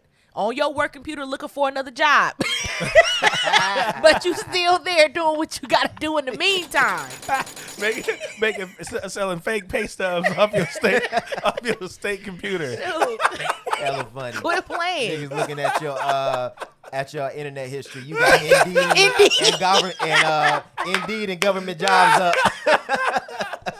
All day, but you still there. Oh, And we here right now with Biden in the meantime. So that's what we need to be doing. that's hilarious. And nobody ever said Biden was a savior. Yeah. Who said that? Like, where does that narrative come from? Like, oh, y'all acting like he about to save Yo, y'all. because it's always a nigga who feels like they're smarter than everybody else. It's Right. on us to save us. We Yeah. do for self. But in doing for self, so every other race can work with politicians except for black people. Yeah. Y'all got hella mad at Ice Cube for doing what Ice Man. Cube was supposed to do, which Yeah. was giving them demands and saying whoever achieves them, we're going to back you. We need And- Ice Cube to have that same energy and be all Same up energy. in Biden's No, office. he said that whoever wins, I'm willing to sit down with them. Well, Biden's campaign already said that they would after the election. So Biden already knew he was gonna win. Well, When he said, "If you don't vote for me, you ain't black," I don't all- know if he knew. all of us was like, "Shit." nah, that nigga was nervous. Yeah, he was definitely there. And That nigga was and nervous. he outspoke. But And that just shows how facts. much we hate Donald Trump. Yeah. That shows how much the United States hates Donald Trump. Yeah. So We came Except out for in record numbers. white men and white women. it was Man. white men and white women. That was it. and yeah. I don't expect nothing from white women. Look how during slavery, during slavery, they literally had no rights, no nothing. They just sat up there under white men, but they was over us. That's all they was still over us. They really didn't have shit, but they were over us and just sat by It did nothing. You That's what can't- they always You do. can't be an ally and say you understand our struggle And still then vote you for go to the poll and then vote for Trump. Facts. Sorry. Well, And then, Paula and White then want to did. be on the internet she- talking well, she- about, well, she prayed. oh, no matter how the election comes out, we're still friends. No. No, we not. We're not. You're We not. You know Fuck why? all that You kumbaya voted, shit. you voted in direct Opposition. opposition of my interest. So Facts. no, we're not cool. Facts. I don't care. Facts. I'm sorry. And your ass don't make no $400,000 a year, so you shouldn't have been voting for him anyway. Like, I don't get. We ain't gonna say that. If you voted for Donald Trump Good for you. and you have a valid reason, we will invite you onto the show so that way you can express why you voted and what did you lose with Donald Trump losing. I want my Mexican partners that voted for. I just don't I get want- it. I want anybody. And I don't want to black, hear white, he's Mexican. not a politician. I'm tired of hearing wanna- that. I wanna It's hear never valid real what shit. did they gain? From Trump in office. What would they have gained with Donald Trump being? And let me tell you what's so cold, bro. Like all that good stuff that they said he was doing, the very same good stuff that he did because of poor decision making and bad country Hold on, management. man. We never got out of COVID. Hold on, man. Most of the shit Hold they on, said he man. did was taking credit for other people's shit. Hold on, man. Fo- I need to look this up real quick. Focus in his feelings. Ah. He getting receipts. I like him. I like him like this. 237,000 deaths in the United States There of you go. America from COVID-19. There you go. There you go. That's it right That's your there. president right there. 200,000, 237,000. How many people died from H1N1? Or Forgot or, about or H1N1. Ebola. Bird flu. I'm gonna have to look that up. Definitely wasn't no 200,000. That's for damn sure. Man, All right, man. So we're gonna do the ones gotta go. I ain't got one. Oh, we got a ones gotta go. Oh, we do? Oh, we do. Oh, shit. So it's between Donald Trump, Donald Trump, Donald Trump, and Donald Trump. Who gotta go?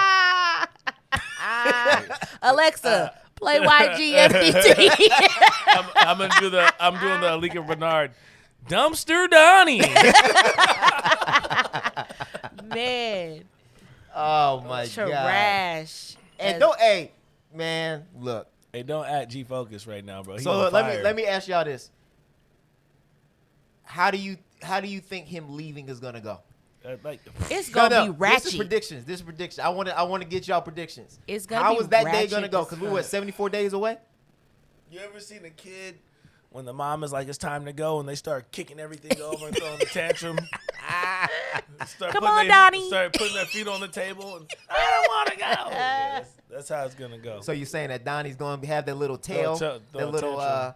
that little monkey tail that they be having on the kids in the mall. He Man, be that little dragging them backpack. out. That's gonna be Put him Joe on a dragging leash. his ass. Come on, bro, you gotta go. Look, I predict by the time it's before he even got to get out, he's gonna get banned from Twitter. Oh, that should be the first thing. I guarantee he's Twitter gonna was like his #1 supporter. bruh, he's gonna end up banned from Twitter. Yeah. Hey, you see how they he's cut at- his? tweets You see finna how be they cut his? crazy. You see how they cut his speech off on MSNBC when he started talking about they made fake votes and whatnot, and they cut him off. You can't, They're like, we've had enough of you guy. man, because I feel like the whole joke of "Are y'all ready for the Civil War next week?" and all of that. Him saying these things is literally stirring up his supporters that are already butthurt. It is. They already got That's their why white God tears is- all that's- over that's the why God internet. is So awesome.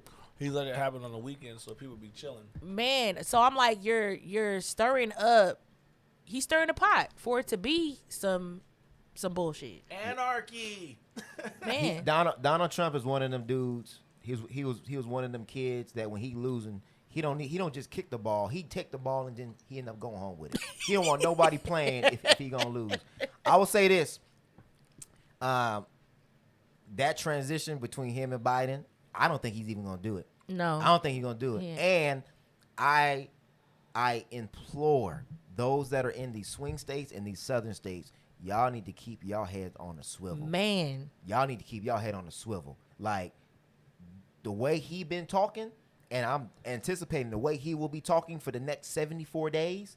He is going to incite violence because of how mad he is. Exactly. And if you are in Georgia, in Pennsylvania, in Wisconsin, in Michigan, in Arizona, or in Nevada, or just anywhere in the United States, as a black person or a person of color, you need to keep your head on Especially because swivel. Melania about to leave.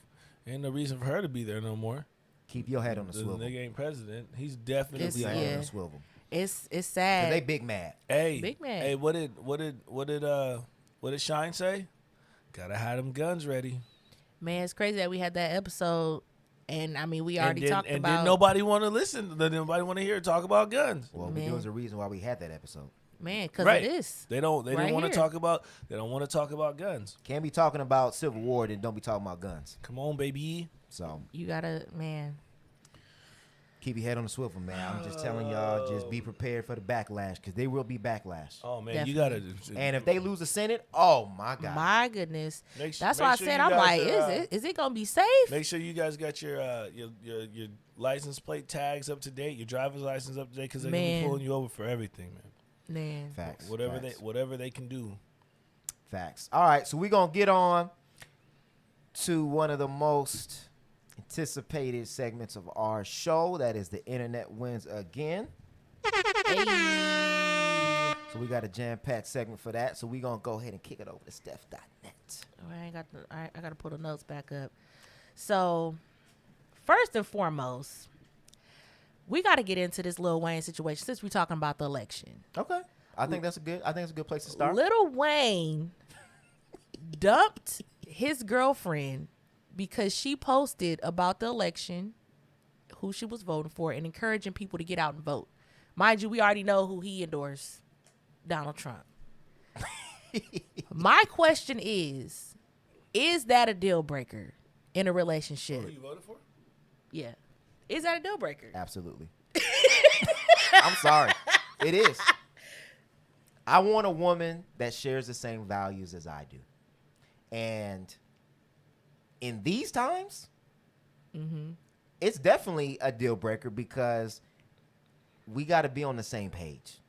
And in this election and the past elections, there's such a different ideology coming from both candidates that if you are voting on the other side, you don't have my best interest at heart. Because if I'm telling you, yo, I fear for my life in some situations, yo, I need, I want my community to win as far as small businesses, as far as education, as all this other stuff. So if you hear me and you still vote opposite, you're not with me, period. And I would love to hear from an interracial couple.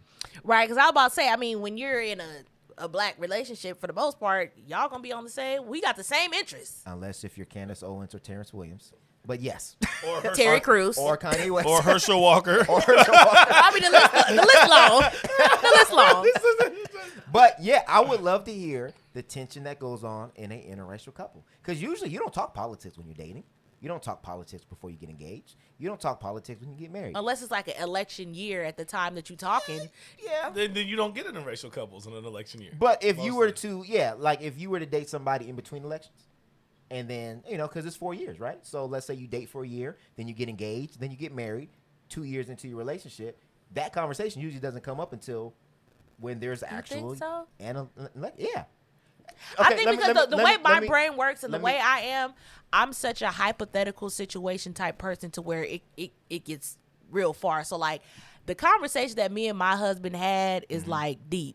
Cause I'm like, well, what if this? When you what do you think about when this? you first dated, Yes. you guys talk about, okay, cool. I think we already established this on the episode, what was that, episode 6? They're not the norm. Better or worse? You guys are not the norm. Yeah. Most people do not talk about politics. I don't want to hear any Some more people don't even success- talk about finance. I don't There's a wanna lot hear of shit that's people true. don't I talk don't want to hear about. any So I more believe success it. stories, okay? Tired of it. I'm just saying that's just how my brain works. Is that I'm a what if ass person. I understand. So, I think your communication level is a lot higher than what most people's are. Facts. I think your phone is. There you go. You gotta Oh get my that iPhone up out of here, bro. Now you good. Messing- So for Messing up me, messing it's a up the definite. speakers. That is a deal breaker. it's for the voting. For who? Yes. just for necessarily this election, as far as like it being Donald Trump and Joe Biden, or just if they're a Republican, period. You can have a Republican. I don't mind you being a Republican, but I need to know the reasons why. And I need to know again. It's mostly because of money. If I'm being transparent and I'm voicing to you what my concerns are, and if you're ignoring that and still voting against what I feel like is in my best interest, if we're together, my best interest should be your best interest, and vice versa, right? Well, then you're right. For you, it wouldn't work because if the other person is against your interest where you're voting, you're not going to vote for their side. No. Well, if you're okay with them being a Republican and then it becomes the Republican candidate is somebody like Donald Trump, you would expect them to vote Biden for my best interest. Yeah. Because Okay. we're together. Yeah. You can be a Republican. What about but then, what about their best interest? That's what I say. It couldn't work for him. No, because well, they would have to explain to me what is in Certain their things best are more interest. important. What is in the, what on the Republican Party would work for you in your best interest? And because of the history of them being so racist, you can come into a relationship and then change your mind and then alter. Democrats are also racist. I'm not going to not. They are, but not outwardly racist. And we talked about covert and overt racism.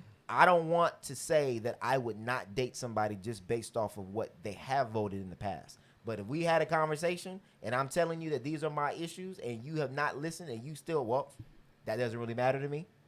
If my issues don't matter to you, then we can't be together. That's just period.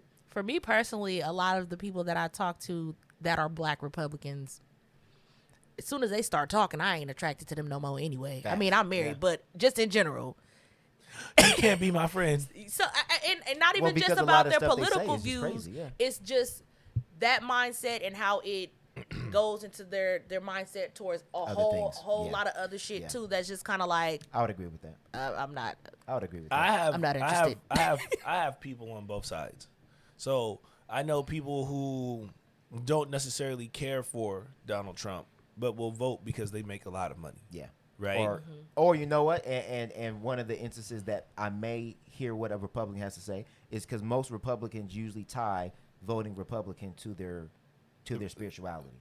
So they may say, "Oh, I'm Christian voting values. as a Christian because of my Christian values." Facts. So hey, I can't argue with that. But if we sit down and we have a conversation and we're pointing out the issues that I have with that, just as long as you're willing to hear what I have to say, and we come to some type of common ground, then that's fine. But in this election, there was no common ground. Ain't none. No. Yeah, I we've been agree. saying that the whole Particularly time. for this election, for myself, there's no fucking way. No. Right? I even Money or not. got upset when I heard people like, I don't know who to vote for. I'm like, well, if you don't know who to vote for, then you know who to vote for. You know what I'm saying?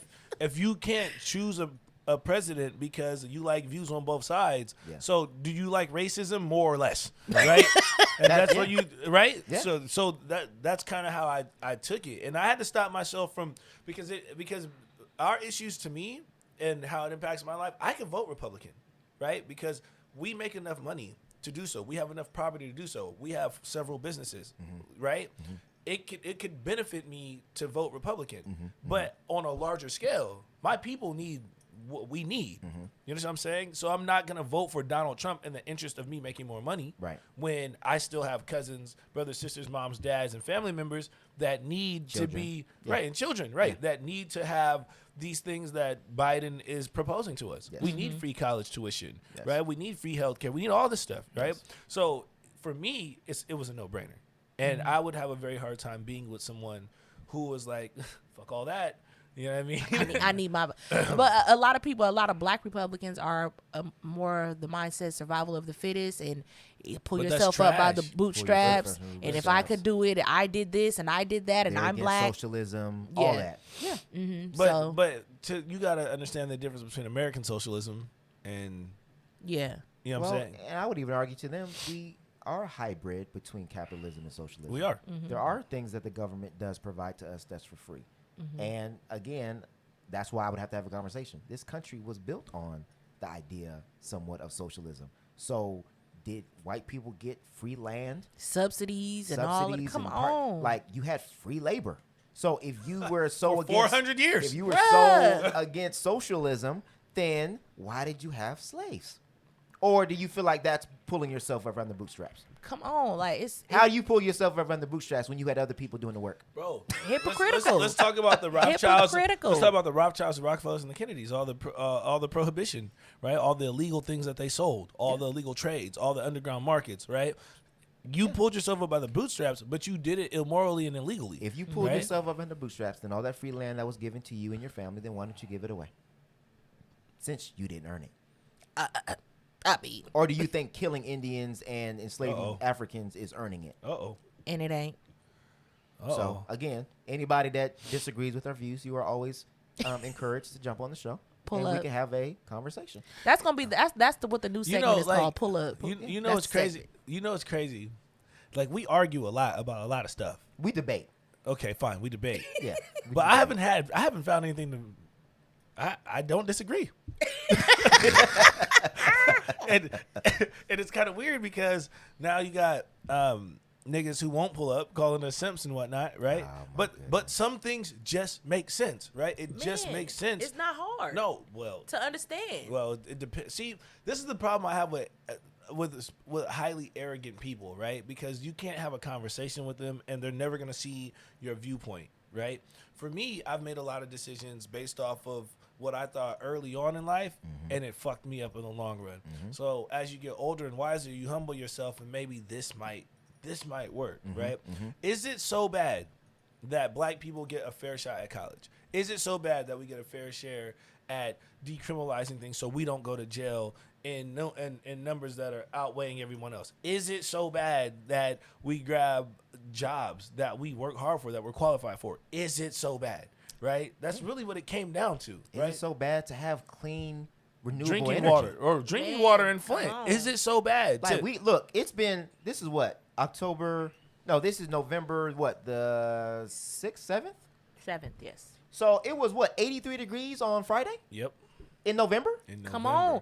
And that's why I was like, people In don't like. I've November, been bro. trying to We ain't even gonna get I've been nowhere. trying to renovate my lawn, and I'm like, okay, yeah, second week of September it should start cooling down, so I could. Cause you're supposed to wait till it start getting cooler, bruh. Still hot. I'm like, damn, when am I gonna get to do this? Oh, my goodness. This is insane. See, but then those same, and then we're going to get on to the next segment. I think we all answered the question, right? Yeah. So this is the other thing, too. So, actually, I ain't going to go there. Never mind. We ain't going to do that. We're going to do this on a different time. Okay. I just think it's funny that the same people that have benefited the most from free shit are the same people that are telling other people to pull themselves up from the foolishness. So, again, you're always invited to the pull-up. I told you, man. To I the wo- I pull wo- I up, work in I work in an industry where you can only get in by a family member. That's it. Everybody, they tell us to go work in the trades, Yeah. and then when you get in, you know what the first question they ask is, "Who do you know? Yeah. Who are you related to? Yeah. Right? That's not pulling yourself up That's from the not by the bootstraps. bootstraps. That's your relationship. That's Yep. an inheritance. yes. Yep. That is. Yeah. You understand what I'm saying? You're Like right. the mechanical trades and the electrical trades and the carpentry trades, those are all inherited positions. Even politics. Because they're politics facts. is who you know. Facts. Yep. And what they Facts. can do for you and what you can do for them. One of the questions they asked me when I was a first year apprentice is, are you going to be able to handle racism? No. That's the first thing. I mean, hey, First thing. it's real. And I felt They like preparing you. I felt like it was so dope that the guy asked me the question, because then it changed my mindset instantly. Right? This isn't what I think it's going to be. Right. Right. Mm-hmm. Right. Yeah. You know? He was preparing you for what may come. Yeah. Because Well, he was right. It came. Oh yeah, definitely. Yeah. That's real. All right, so next topic. And this one, I saw the backlash coming before it even started, but Well, hold on. Can we do the versus battles first? T.I. versus Jeezy. And Okay. Outkast versus, because that was gonna be the one. So just real quick, because those are coming up. These are coming up. Why is Outkast battling Tribe Called Okay, Quest? so hold on, man. Look, you getting ahead of me. T.I. versus Jeezy. That's coming up on the 19th. T.I. winning, period. T.I. I want Jeezy to win so bad. You but- want him to But win. you But who's know. going to win? T.I.'s going to You win. got to T.I.'s go by the gonna win. catalog. Dang, I was going to go T.I. too. I think, But I want Jeezy to win so bad. I love Jeezy. because there's I no love Jeezy mixtape too. records that's going to be able to be played. No, because they got to be albums. Well, and they have to get cleared through the copyright. And if they could do mixtape records, Jeezy might have a chance. If they could do mixtape records, I'm taking Jeezy. But because they're not, I'm taking T.I. because his catalog is more diverse. Because that Jeezy Come mixtape on. game is It is. ridiculous. And you have to include features. I think people underestimate T.I.'s features. T.I. That- has a lot of Man, features. that part. During that Atlanta run? Look, my brother-in-law said, look, bro, he featured with Destiny's Child. It's a rap. Yeah. I feel like T.I. has done and said some dumb shit to where people was kind of a little bit over T.I. Hyman Gate. Hyman Gate. Expeditiously. You know, and then the whole thing where he got involved with that situation, I feel like people are just kind of a little bit tired of T.I., so I feel like people aren't putting as much respect on his name. But when it comes down to the catalog, Bro. T.I. 24s, cause it. I know he has. There's some nothing. I don't How agree you with him gonna saying go he and has do like. that? I think you said he had like Man. 4 or 5 classics. You don't have 4 or 5 classics. Yeah. Why you want to albums? No. You're on drugs. Oh, classic album. Classics. Yeah, that nigga's got some. He's probably got. 3. I think He's got classic 3. is thrown around He's a little got, bit. He's got at least 3. He got some classic albums. You crazy? I think 3 is debatable. I can give him 3 because we got what?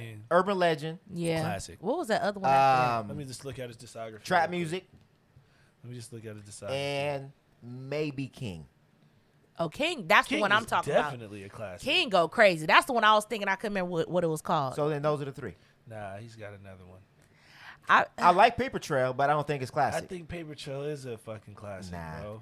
I think I personally, I love Paper Trail. I think that's one of my favorite albums of his. Shit, But I don't think it's classic. Trouble Man. Come on, that's it. This nigga's T.I. makes some good albums. He does. I mean, Classic I can't. though. So we gotta put classic in his proper framework. Classic means that it stands the test of time. We went through this with Wild Wild West, Yeah. bro. Yes, we did. No. We But listen. Yes. But it also changed the culture. So trap music, for sure. Definitely Urban did. Legend for sure. King, I can say, yeah, I can give him 3. Right? The other Paper Trail. I mean, that's still not. He said 4. You said 3. no, That's he said not, 5. Oh, Who said 5? Ti. I would say about Excuse 3 me. or 4. my bad. And we got to put some respect on Busta Rhymes' name. Remember, I told y'all, Oh, Busta yeah. wanted to smoke because he knew he had a good album coming out. The album that he dropped is amazing. I gotta Bro, listen to it still. First off, it's probably the best album of this year. Ooh. It's up there. Yeah. Well, It's- content-wise, it's probably the best album of the year. Yeah, it's I'ma it's a listen to really that good on the album. way home. Production-wise, Really it could be a little bit stronger for me because I'm a producer. yeah. But we got real Busta Rhymes on this shit. It was a really good album. We got. But real I knew Busta he was Rhymes. talking like that because he knew what he had. Oh, this nigga, Yeah.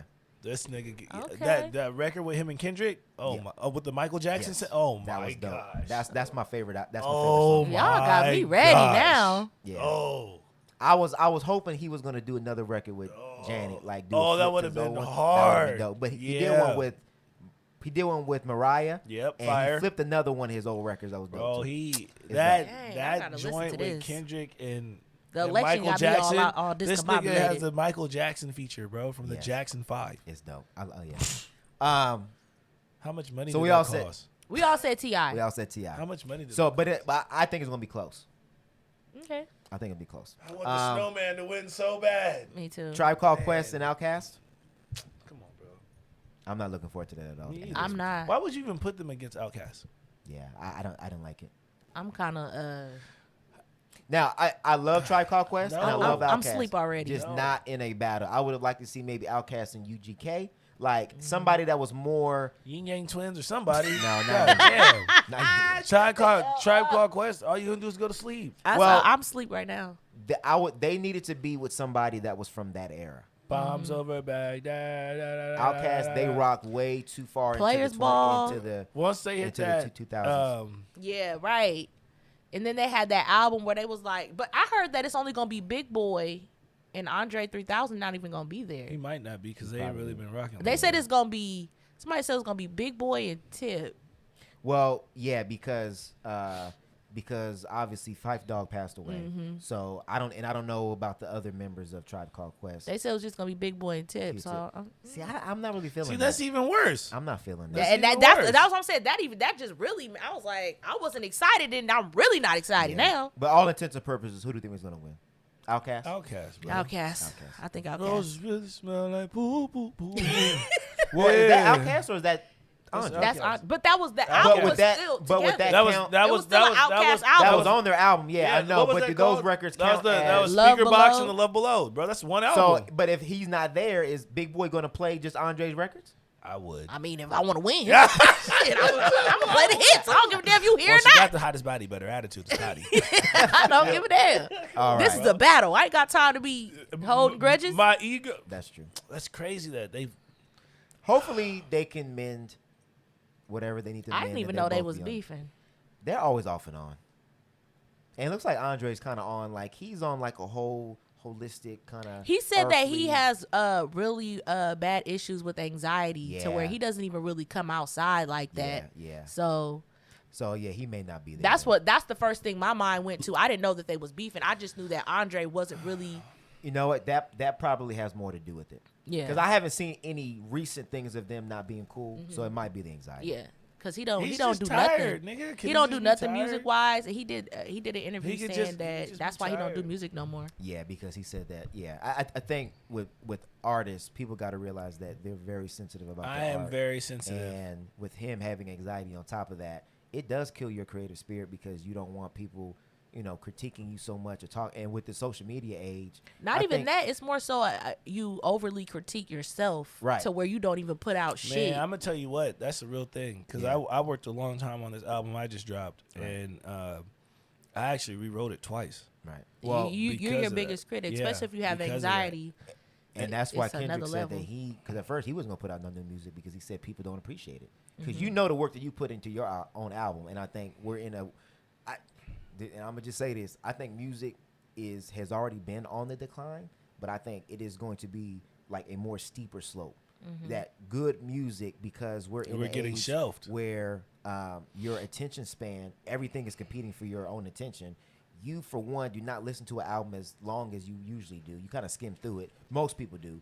And most people don't appreciate the art of it. Like, if it comes out on that Friday, most people might listen to it for a week, and then there's new things coming out, whether it be content video, Netflix, Hulu, podcast, TV. There's so many other media outlets that are competing with your attention that usually, for how we used to, I'll buy an album, read the booklet, read Man, the lyrics. Like, for we would know. Like, I'm what's reading what. the thank yous. Yeah, but now it's like, All dog, that. you got a week.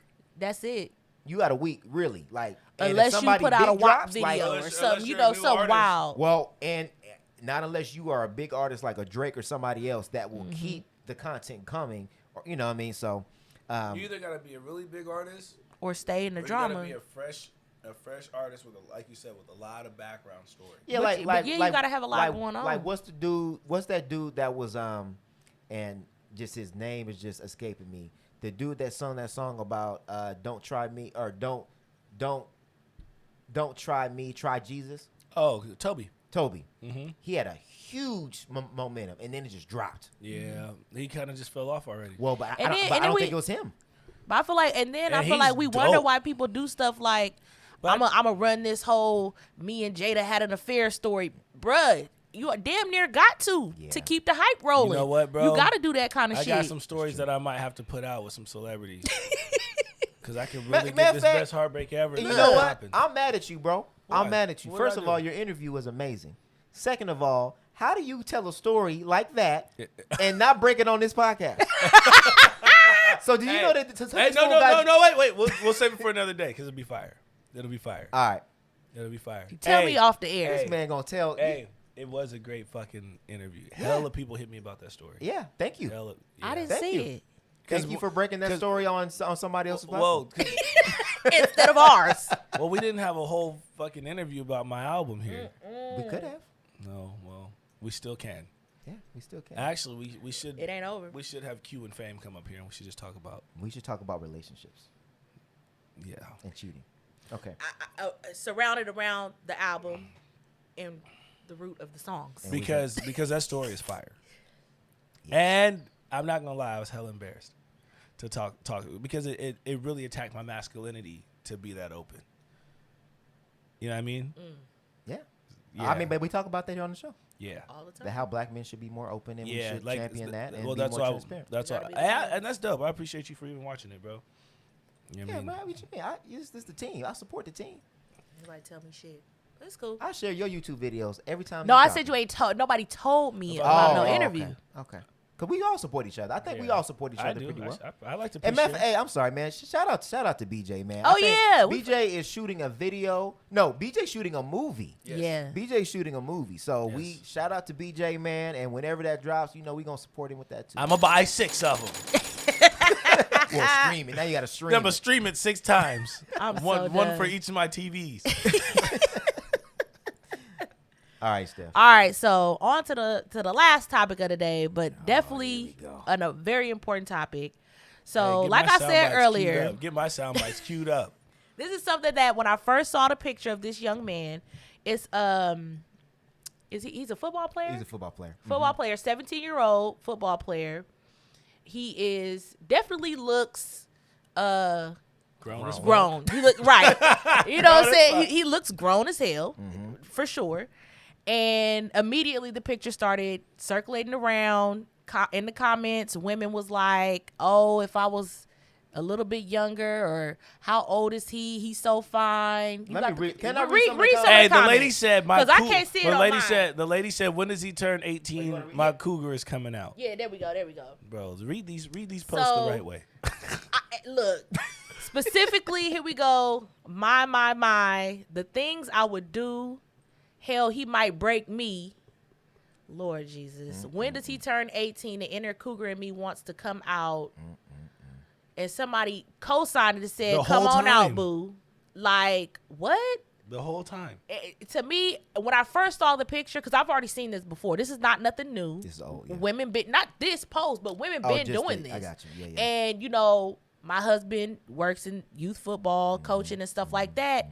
And just being on some of their pages, because they add me, half the time when they request me, I don't even want to add them, because I'm like, I don't really want no kid. I mean, of course there's going to be kids on my page, Right. but I don't even want to add them back. But it's like they look up to us, so I do add them back. And I'm looking in the comments like grown women talking about, "Oh, my baby daddy, and he's so fine," and this. I'm like, this is at the time, the person I'm talking about, 14. What? Not even 17, 14. And I'm like, bro, y'all all trash. Period.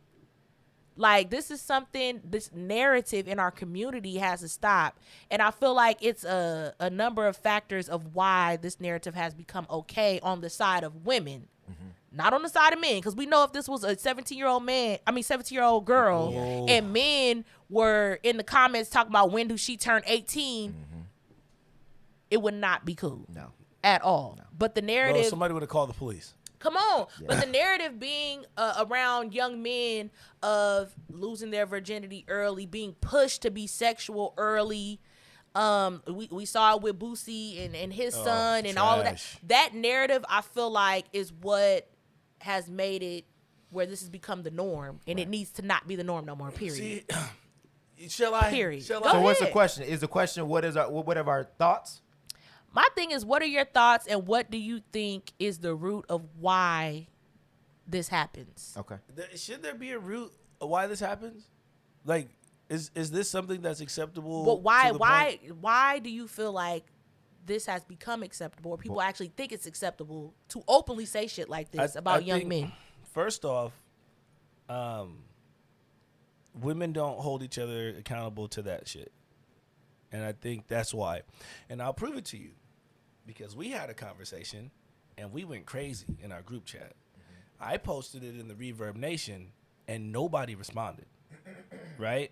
But when we talk about all the other situations, the Reverb Nation gets almost 1,000 comments a day.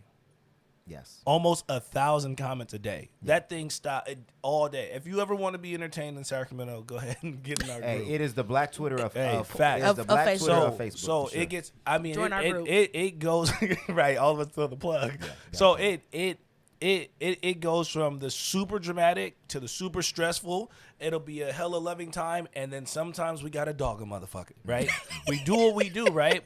But when we talk about stuff like this, all those women that have all this energy for all that other shit have nothing to say. That shit was crickets. And the reason why I have a problem with it is because we are demanding. We're in an era where you and I are responsible for talking to black men on how to protect black women. You understand what I'm saying? But when shit like this happens, and these young men are being forced to sleep with older women, they develop a different mental state towards women. You understand what I'm saying? They develop different sexual desires. The respect for them goes out because in those platforms, we are taught that it's cool to do that, right? But internally, you still feel violated. You still feel raped. You still feel unprotected, right? Right. So a big portion of this is not new. I got cousins that have been forced to do things with adult babysitters. Yes. Do you understand what I'm saying? I have friends who have been forced to put their hands in women's pants and shit. You know what I'm saying?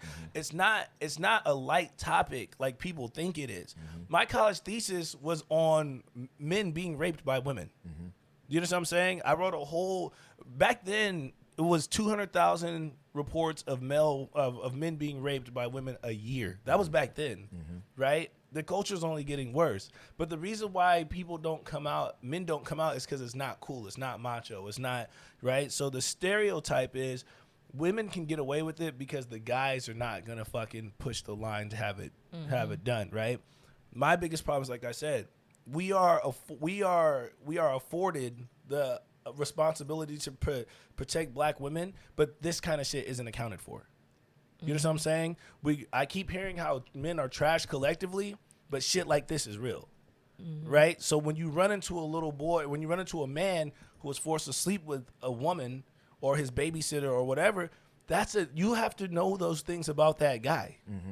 Right? And that's why I keep saying we don't ever want to dig deep and figure out all the roots of the problem. We just want to yell, we're not protected. We're not protected. He's not protected. And I don't understand how he's supposed to grow up and that's supposed to not bother him or affect him adversely for the rest of his life. It definitely does, but I think that's encompassed in the do the work. That's literally like, at the end of the day, they always say that the actual act is not your fault, but your healing is still on you. You know what I'm saying? I have to intentionally say this is what happened and I have to go out and do what I need to do so I could be a whole person and productive within my community and actually add something to my community. If I'm walking around unhealed and hurt, I'm not able to function. Best, yeah. You know what I'm saying? But I think for me, I feel like the root, and I don't know if nobody's gonna agree with me, I feel like the root of it comes from both sides. Again, yes, there's young boys that are not being protected, but they're also being pushed and encouraged by their own to do this type of shit. The like when I said the big homies is trash, because the big homies is the ones, the boosies and shit that's pushing this shit and this agenda. And it's almost like, to me, a lot of it is rooted in homophobia, because it's like, I'd rather you be violated, molested, than you be gay. That's true. Like, literally. Like, I'm going to put you in this situation with an older woman. Which psychologically, that's ridiculous. Sometimes you get the exact opposite of the result you desire. Bruh, so that's why I'm like, it's ridiculous, because stop co-signing this shit. Women, stop doing it and stop co-signing. I feel like I see it even on the smallest of levels where I be like, that ain't cute. Like calling your son daddy and he's so fine and he gonna have all the hoes and all that kind of that's not cute. And that's already, to me, oh, that's my little baby daddy and he too. Yeah. Like, stop saying that shit. Yeah. And stop letting your friends say this shit about your children. Yeah. I don't have no kids, so you know. No, I think we have to learn how to separate conversations, right? I think the black women not being protected, that's a totally different conversation, and the just the amount of pedophilia that we have in the black community in general, that's another conversation. The church and like them being to be required to report, that's another conversation. Like, all these conversations are different, and I think, but they all head at the same level. Well, into adulthood, you can't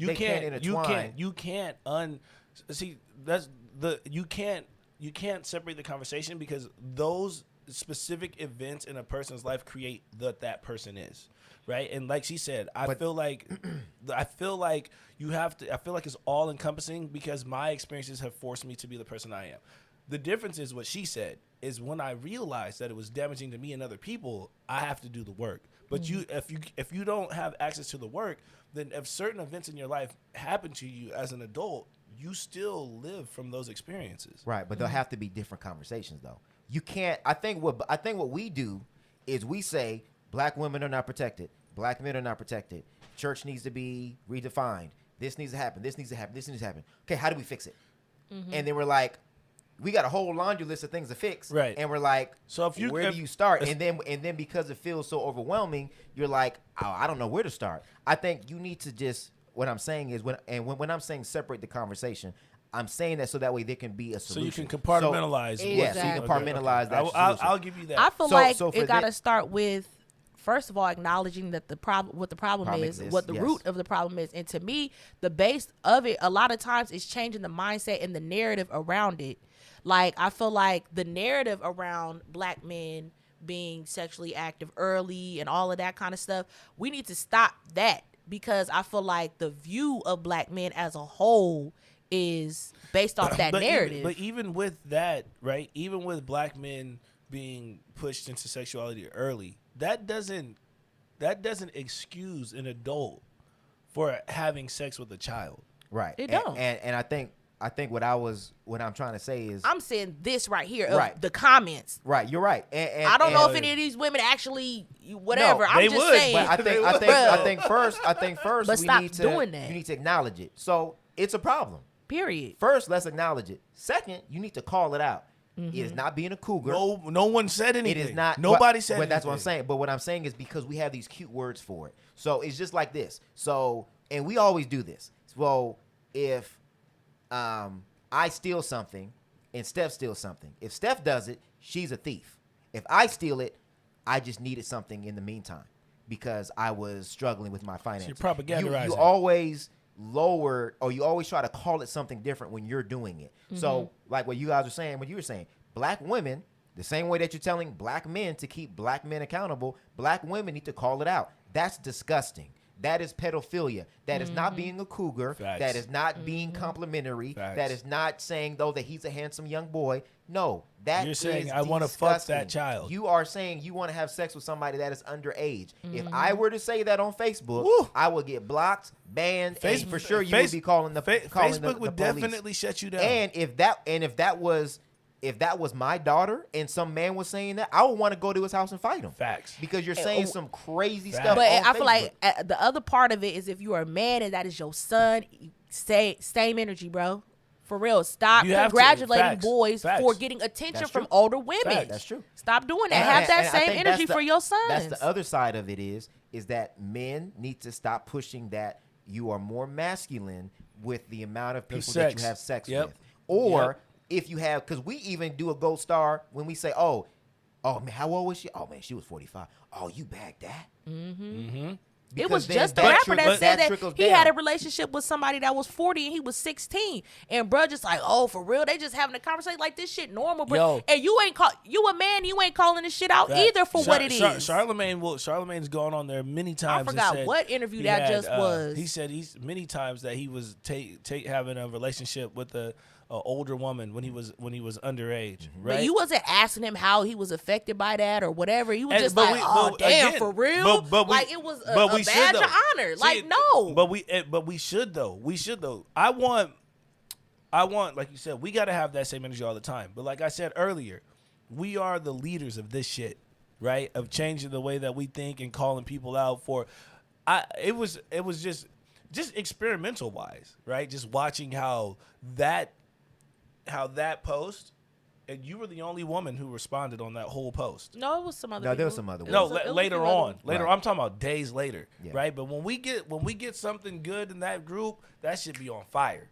You know what I'm saying? But nobody really wants to deal with that kind of conversation because it's a tough conversation. Right. Either you've experienced it, or you know somebody who's done it, or you're doing it, right? Well, or you're condoning it. I'm gonna tell you why, because I think there's a false narrative that even if you're underage, as a man or a boy, you control the consent when it comes to sex. The men control you consent. initiate it. Oh, you God. initiate it, and you are responsible for. Men are supposed to get consent, so how- nobody talks about men having to give consent No, too. so I'm sorry. So get what let I'm me saying? let me rephrase That's what he that. mean. Let me rephrase that. Yeah, what I'm saying is that if I were to have sex with a young woman, the responsibility of consent is on her. Thank you. So I have to make sure that I receive their consent. So even if I'm a 17-year-old boy and I'm having sex with a 40-year-old woman, that still I have to make sure that she's okay with us having sex. You get not what I'm saying? me. I understand what you're I saying. don't have to They give put the consent burden of consent and on the woman. getting consent on the man. on the man. I have the burden of giving and even though you're young, it's still that same. Understood, but as hold a on, woman, the flip. Tell me the flip side. So 'cause hold that's on. where you're going. So and when you look at a relationship between a young boy and an older woman, you there's also a false sense that, oh, she's probably taking care of him or doing things for him that he's benefiting from. So if there's sex involved in that he's okay with it. So we look at that and say, okay, well, just because he's okay with the sexual interaction, that doesn't mean that he's still not getting preyed on. It doesn't mean that he's still not getting manipulated. And it doesn't mean that he's still not getting abused. Just because I'm okay with it at the time doesn't mean that it's not okay later. Because we had that conversation about the whole Drake songs the thing. whole Drake thing. And with Drake and SZA. I might be okay with maybe what was going on then, but as a 17-year-old boy, I'm not able to make maybe some of those decisions at that moment, and later on I might realize like I didn't want the interaction to go that far. But then at that point now you're embarrassed, or because all your boys are saying, oh man, Everybody you had sex with hyping a you teacher, up. you had sex with your high Everybody school teacher, hyping you oh up. man, like that's cool, like man, you should be getting an A. And like you're like, oh man, like She gave me a C-. if I shouldn't say anything because this seems like everybody else is saying that it's a good thing, so then it must be a good thing, Right. And if I say that it's not, the first thing niggas is gonna say is you gay. Nigga, you gay. Or Nick, like you stupid, like you should then I would take that at like a drop of a hat. If Mrs. Such and Such came to me and asked me if she wanted to do this and this and that, oh man, I'll hop on that right now. How many times have we been in high school and you got pressured from your friends to do something that you didn't want to do?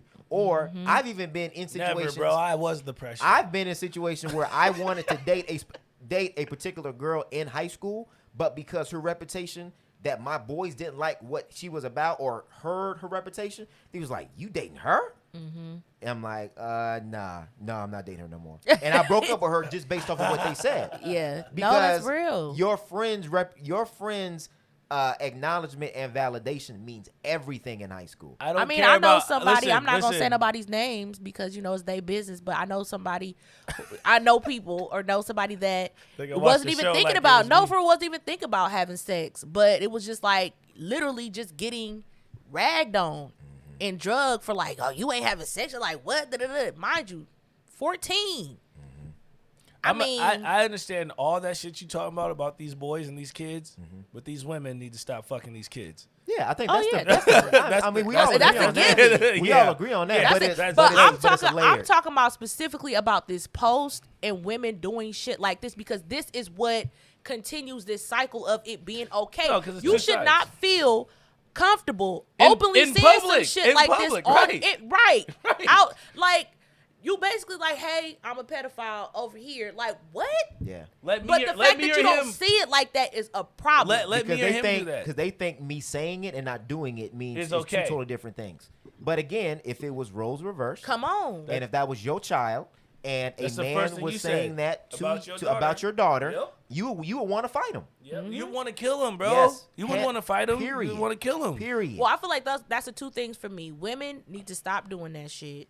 All the way on to even the smaller levels of how you refer to your sons and you and be stuff seeing some like of these that. pictures with these chicks and booty shorts and then the son holding on to her leg, dressing the son as a grown man. And did you guys see that video with the girl twerking and her son's behind him? Like, you know what I'm saying? Like, and you laughing and kikiing because he doesn't know. Son is, you know what I'm saying? Like, I don't know. Like, for me, I feel like one, that needs to stop, and then two, men need to stop praising it as well. Like, you're right. That's like the main two things that need to happen for this narrative to change, because ain't no way anybody should be comfortable doing that. Well, and you can't have the hashtag protect your children or protect our children, but it not apply to everybody. Come on, and then doing shit like this. Yeah. Like, and what? just because he's 17, don't, he's about to be 18. No. He's like, as I'm saying, stop changing the terminology. Yeah. He's not about to be 18. Well, he's 17 years old. That's what I'm saying, though. The same thing with, it's not a cougar. You are not a cougar. You're a pedophile. But it's crazy because my mindset when I first saw the picture, because I mean they were saying he middle linebacker, and my first mindset was like, nigga, that's cheating. Like, that was the first thing I thought, because I'm like, this nigga's but huge. But nigga, you're like, coming from the mindset. But you're my coming from the second thought mindset- was, I don't even want to look at these comments. That's the second thing I thought immediately, because I already knew. Well, because your mindset is, this is a sports article. I think about sports. Some people are like, this is a sports article, but I'm trying to fuck I'm on like, this kid. ain't no Well, way this nigga's in high school. And we have to also Like, this nigga's that nigga's huge. bigger we than have me. to also acknowledge the over sexualization of black men.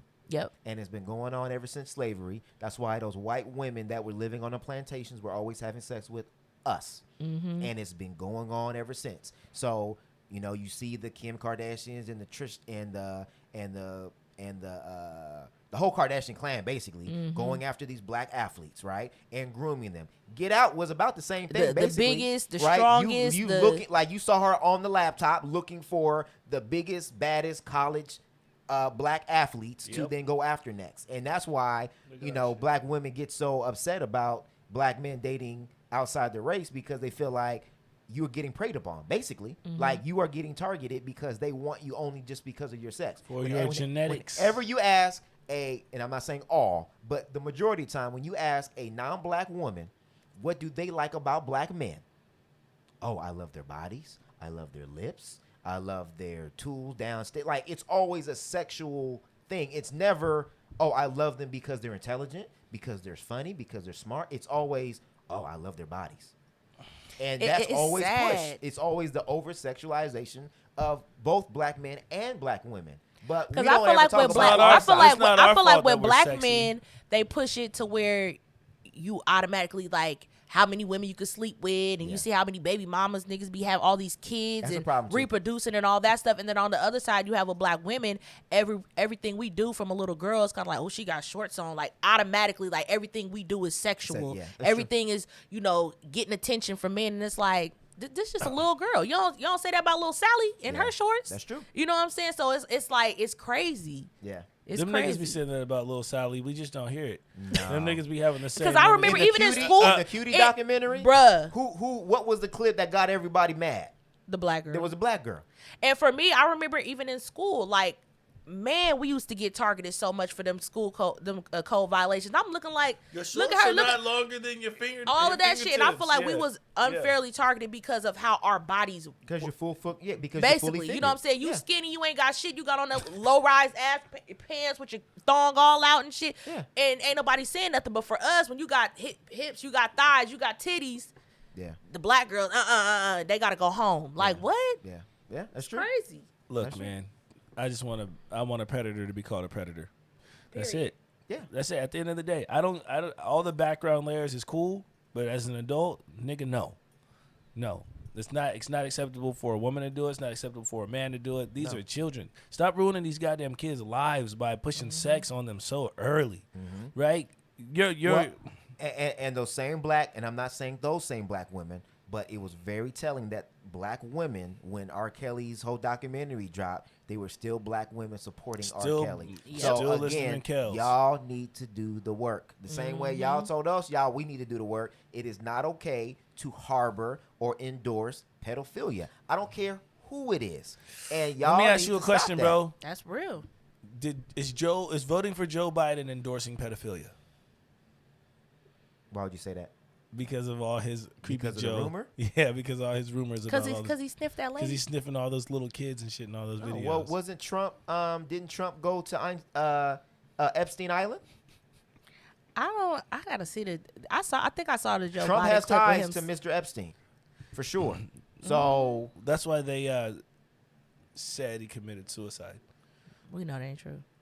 He knew where all the bodies was buried, so I'm they had to get rid of gonna them. plead the fifth because I'm not equipped to answer that question. I don't know all the information. I was just asking. No, I Well, understand. it's the lesser of two evils anyway. But I don't know. I don't have enough. but I information. just I don't know, man. Like I do want the same energy. I do want the same energy across the board because I'm gonna do my job, right? Man. And I'm definitely not out here talking to teenagers about man, you got to move that iPhone, man. It's all in our ears. Jesus, is that Black women got to do it, and to me, Is like that I said, 3G? it comes that shut up. it comes down to the mothers too, because like I said, the mothers be doing it to their own damn sons. Like I know people who have told me that their mom's friends would make comments about them.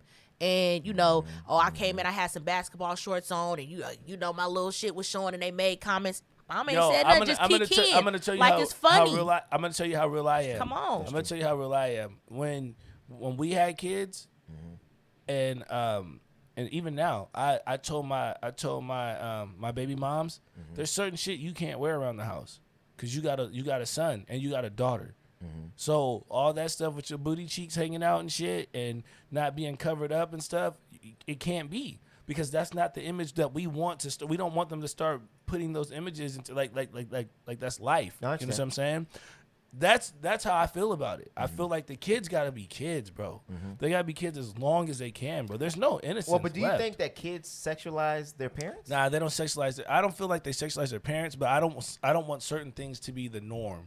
For like, I didn't want like, I'm not walking around in my boxers and stuff, in my briefs and stuff, because I have a daughter, right? So and so like my son does, right? But but for me, I know better.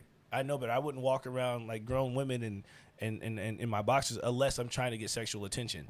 You know what I'm saying? So I wanted more or less, because of the content that surrounds our lives, because of little girls and the little boys that they go to school with that have parents that don't think like us. My kids they're 7 years old. They're already exposed to sex because of school. So I wanted to make sure that in our house, we just try to keep them as, But they got to know. And I think too, like, we don't give our kids enough credit, and I feel How like smart they they're are? better off knowing than not knowing, and they tell you that they're more easily taken advantage of if they don't know. Yeah. You know what I'm saying? Because then somebody else could tell them, this is what you do, we keep whatever, you know what I'm saying? Like, and then also, like, you got to tell them they need to know the real words. They need to know penis, vagina. Facts. Don't be telling TT and all that kind of shit. They got to know the real, you know what I'm saying? They got to know the real words. They got to be educated, or they're not going to know. Yeah, and I think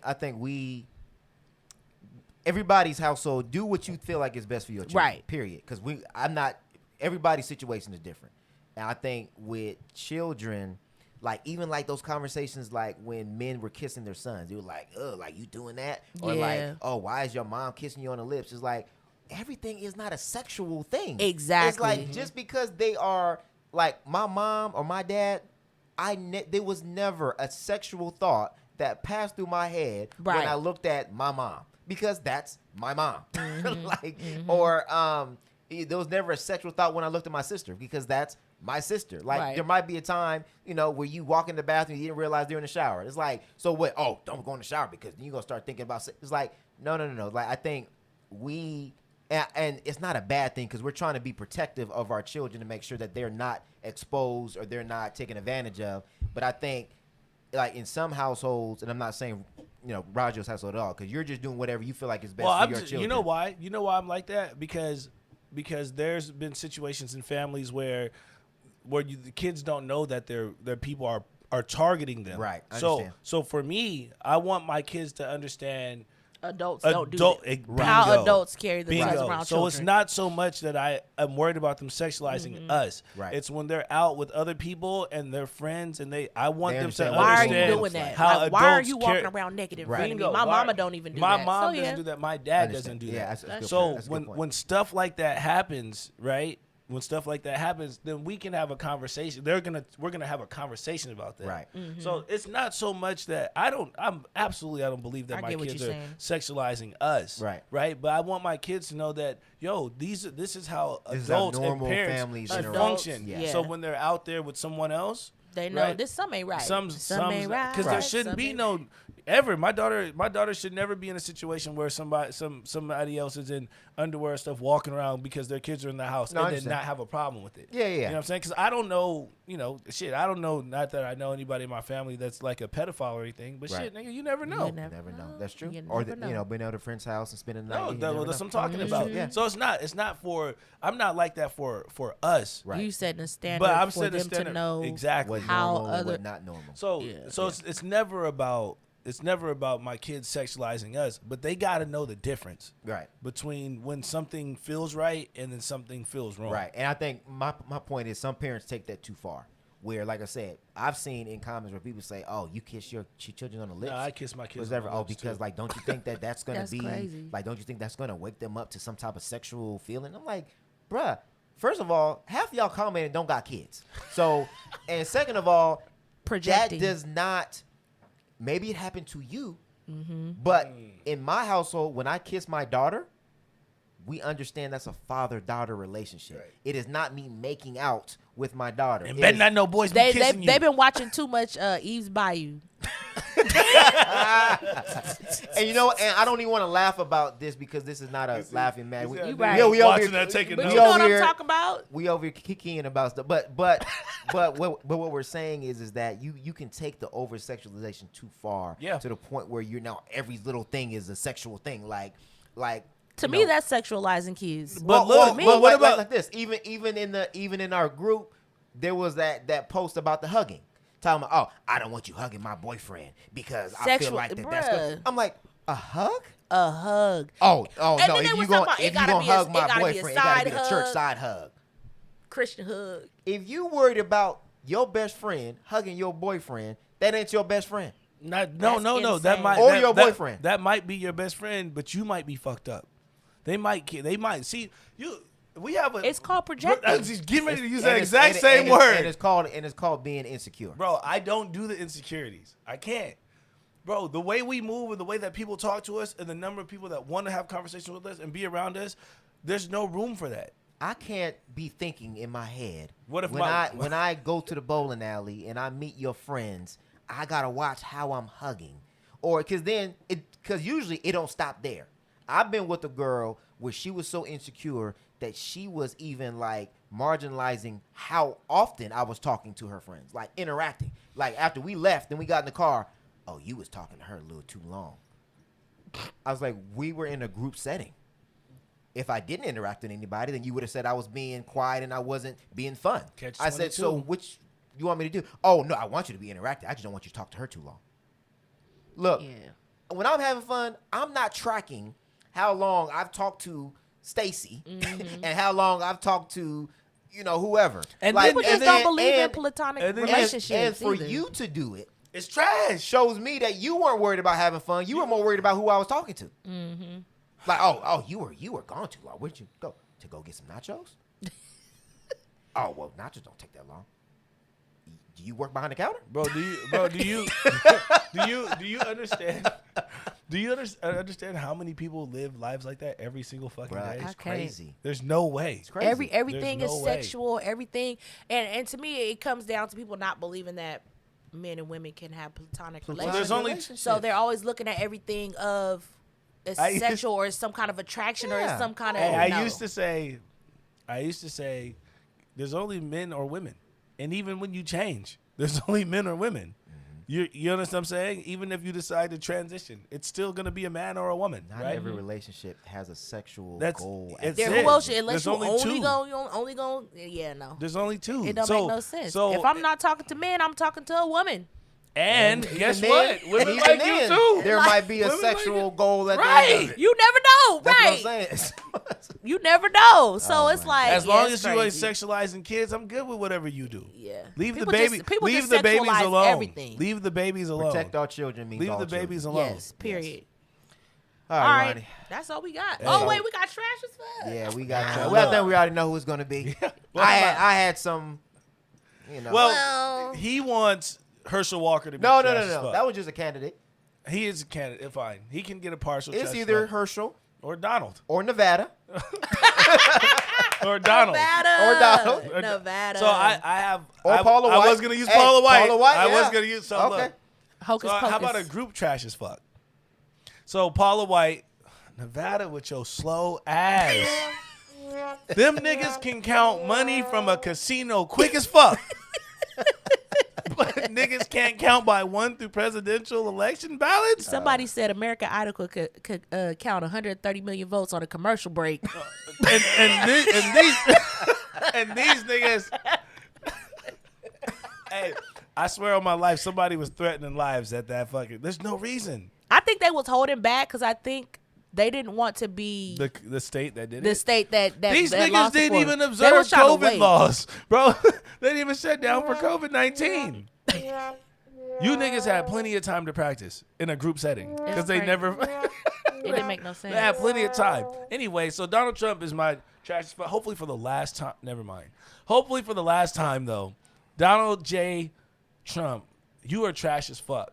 Mr. Please don't send your ballots in by mail because we don't believe in that. They're going to cheat. Hey, Mr. Let's lock the mailboxes up. Hey, Mr. Let's not let them get it in through mail. Hey, Mr. How come my votes ain't adding up in the mailbox? You dumb fuck. You told your people not to vote by mail. For the first time in Reverb history, the one's gotta go is also the trash as fuck.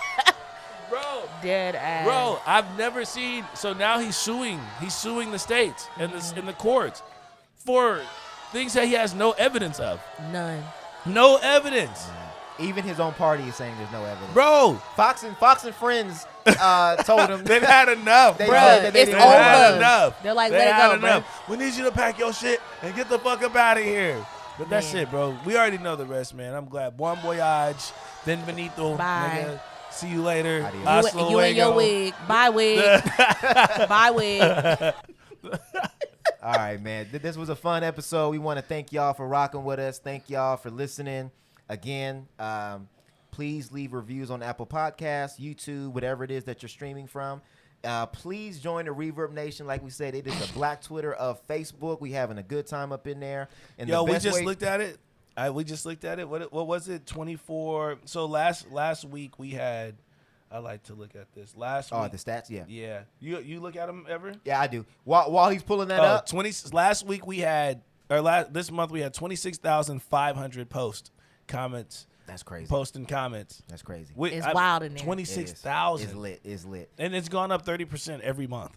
Is lit. So get on there so you can join into the conversations. We actually have exclusive questions and content sometimes that we do in the group.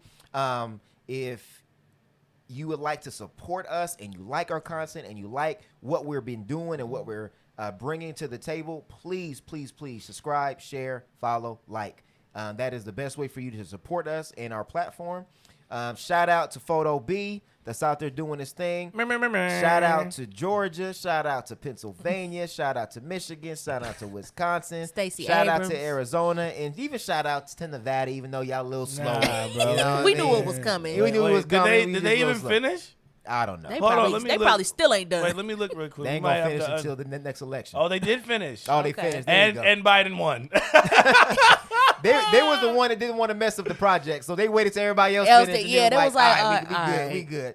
So, all right, y'all, we love y'all. We thank y'all. We just appreciate the love and the support that you guys have brought to the podcast, I'm and hungry. we will keep on rocking. And we'll see y'all for episode 14. Yeah. All right, we out. Yo. Hey, you know what we should do? You just let it go. Let's go. Let's go.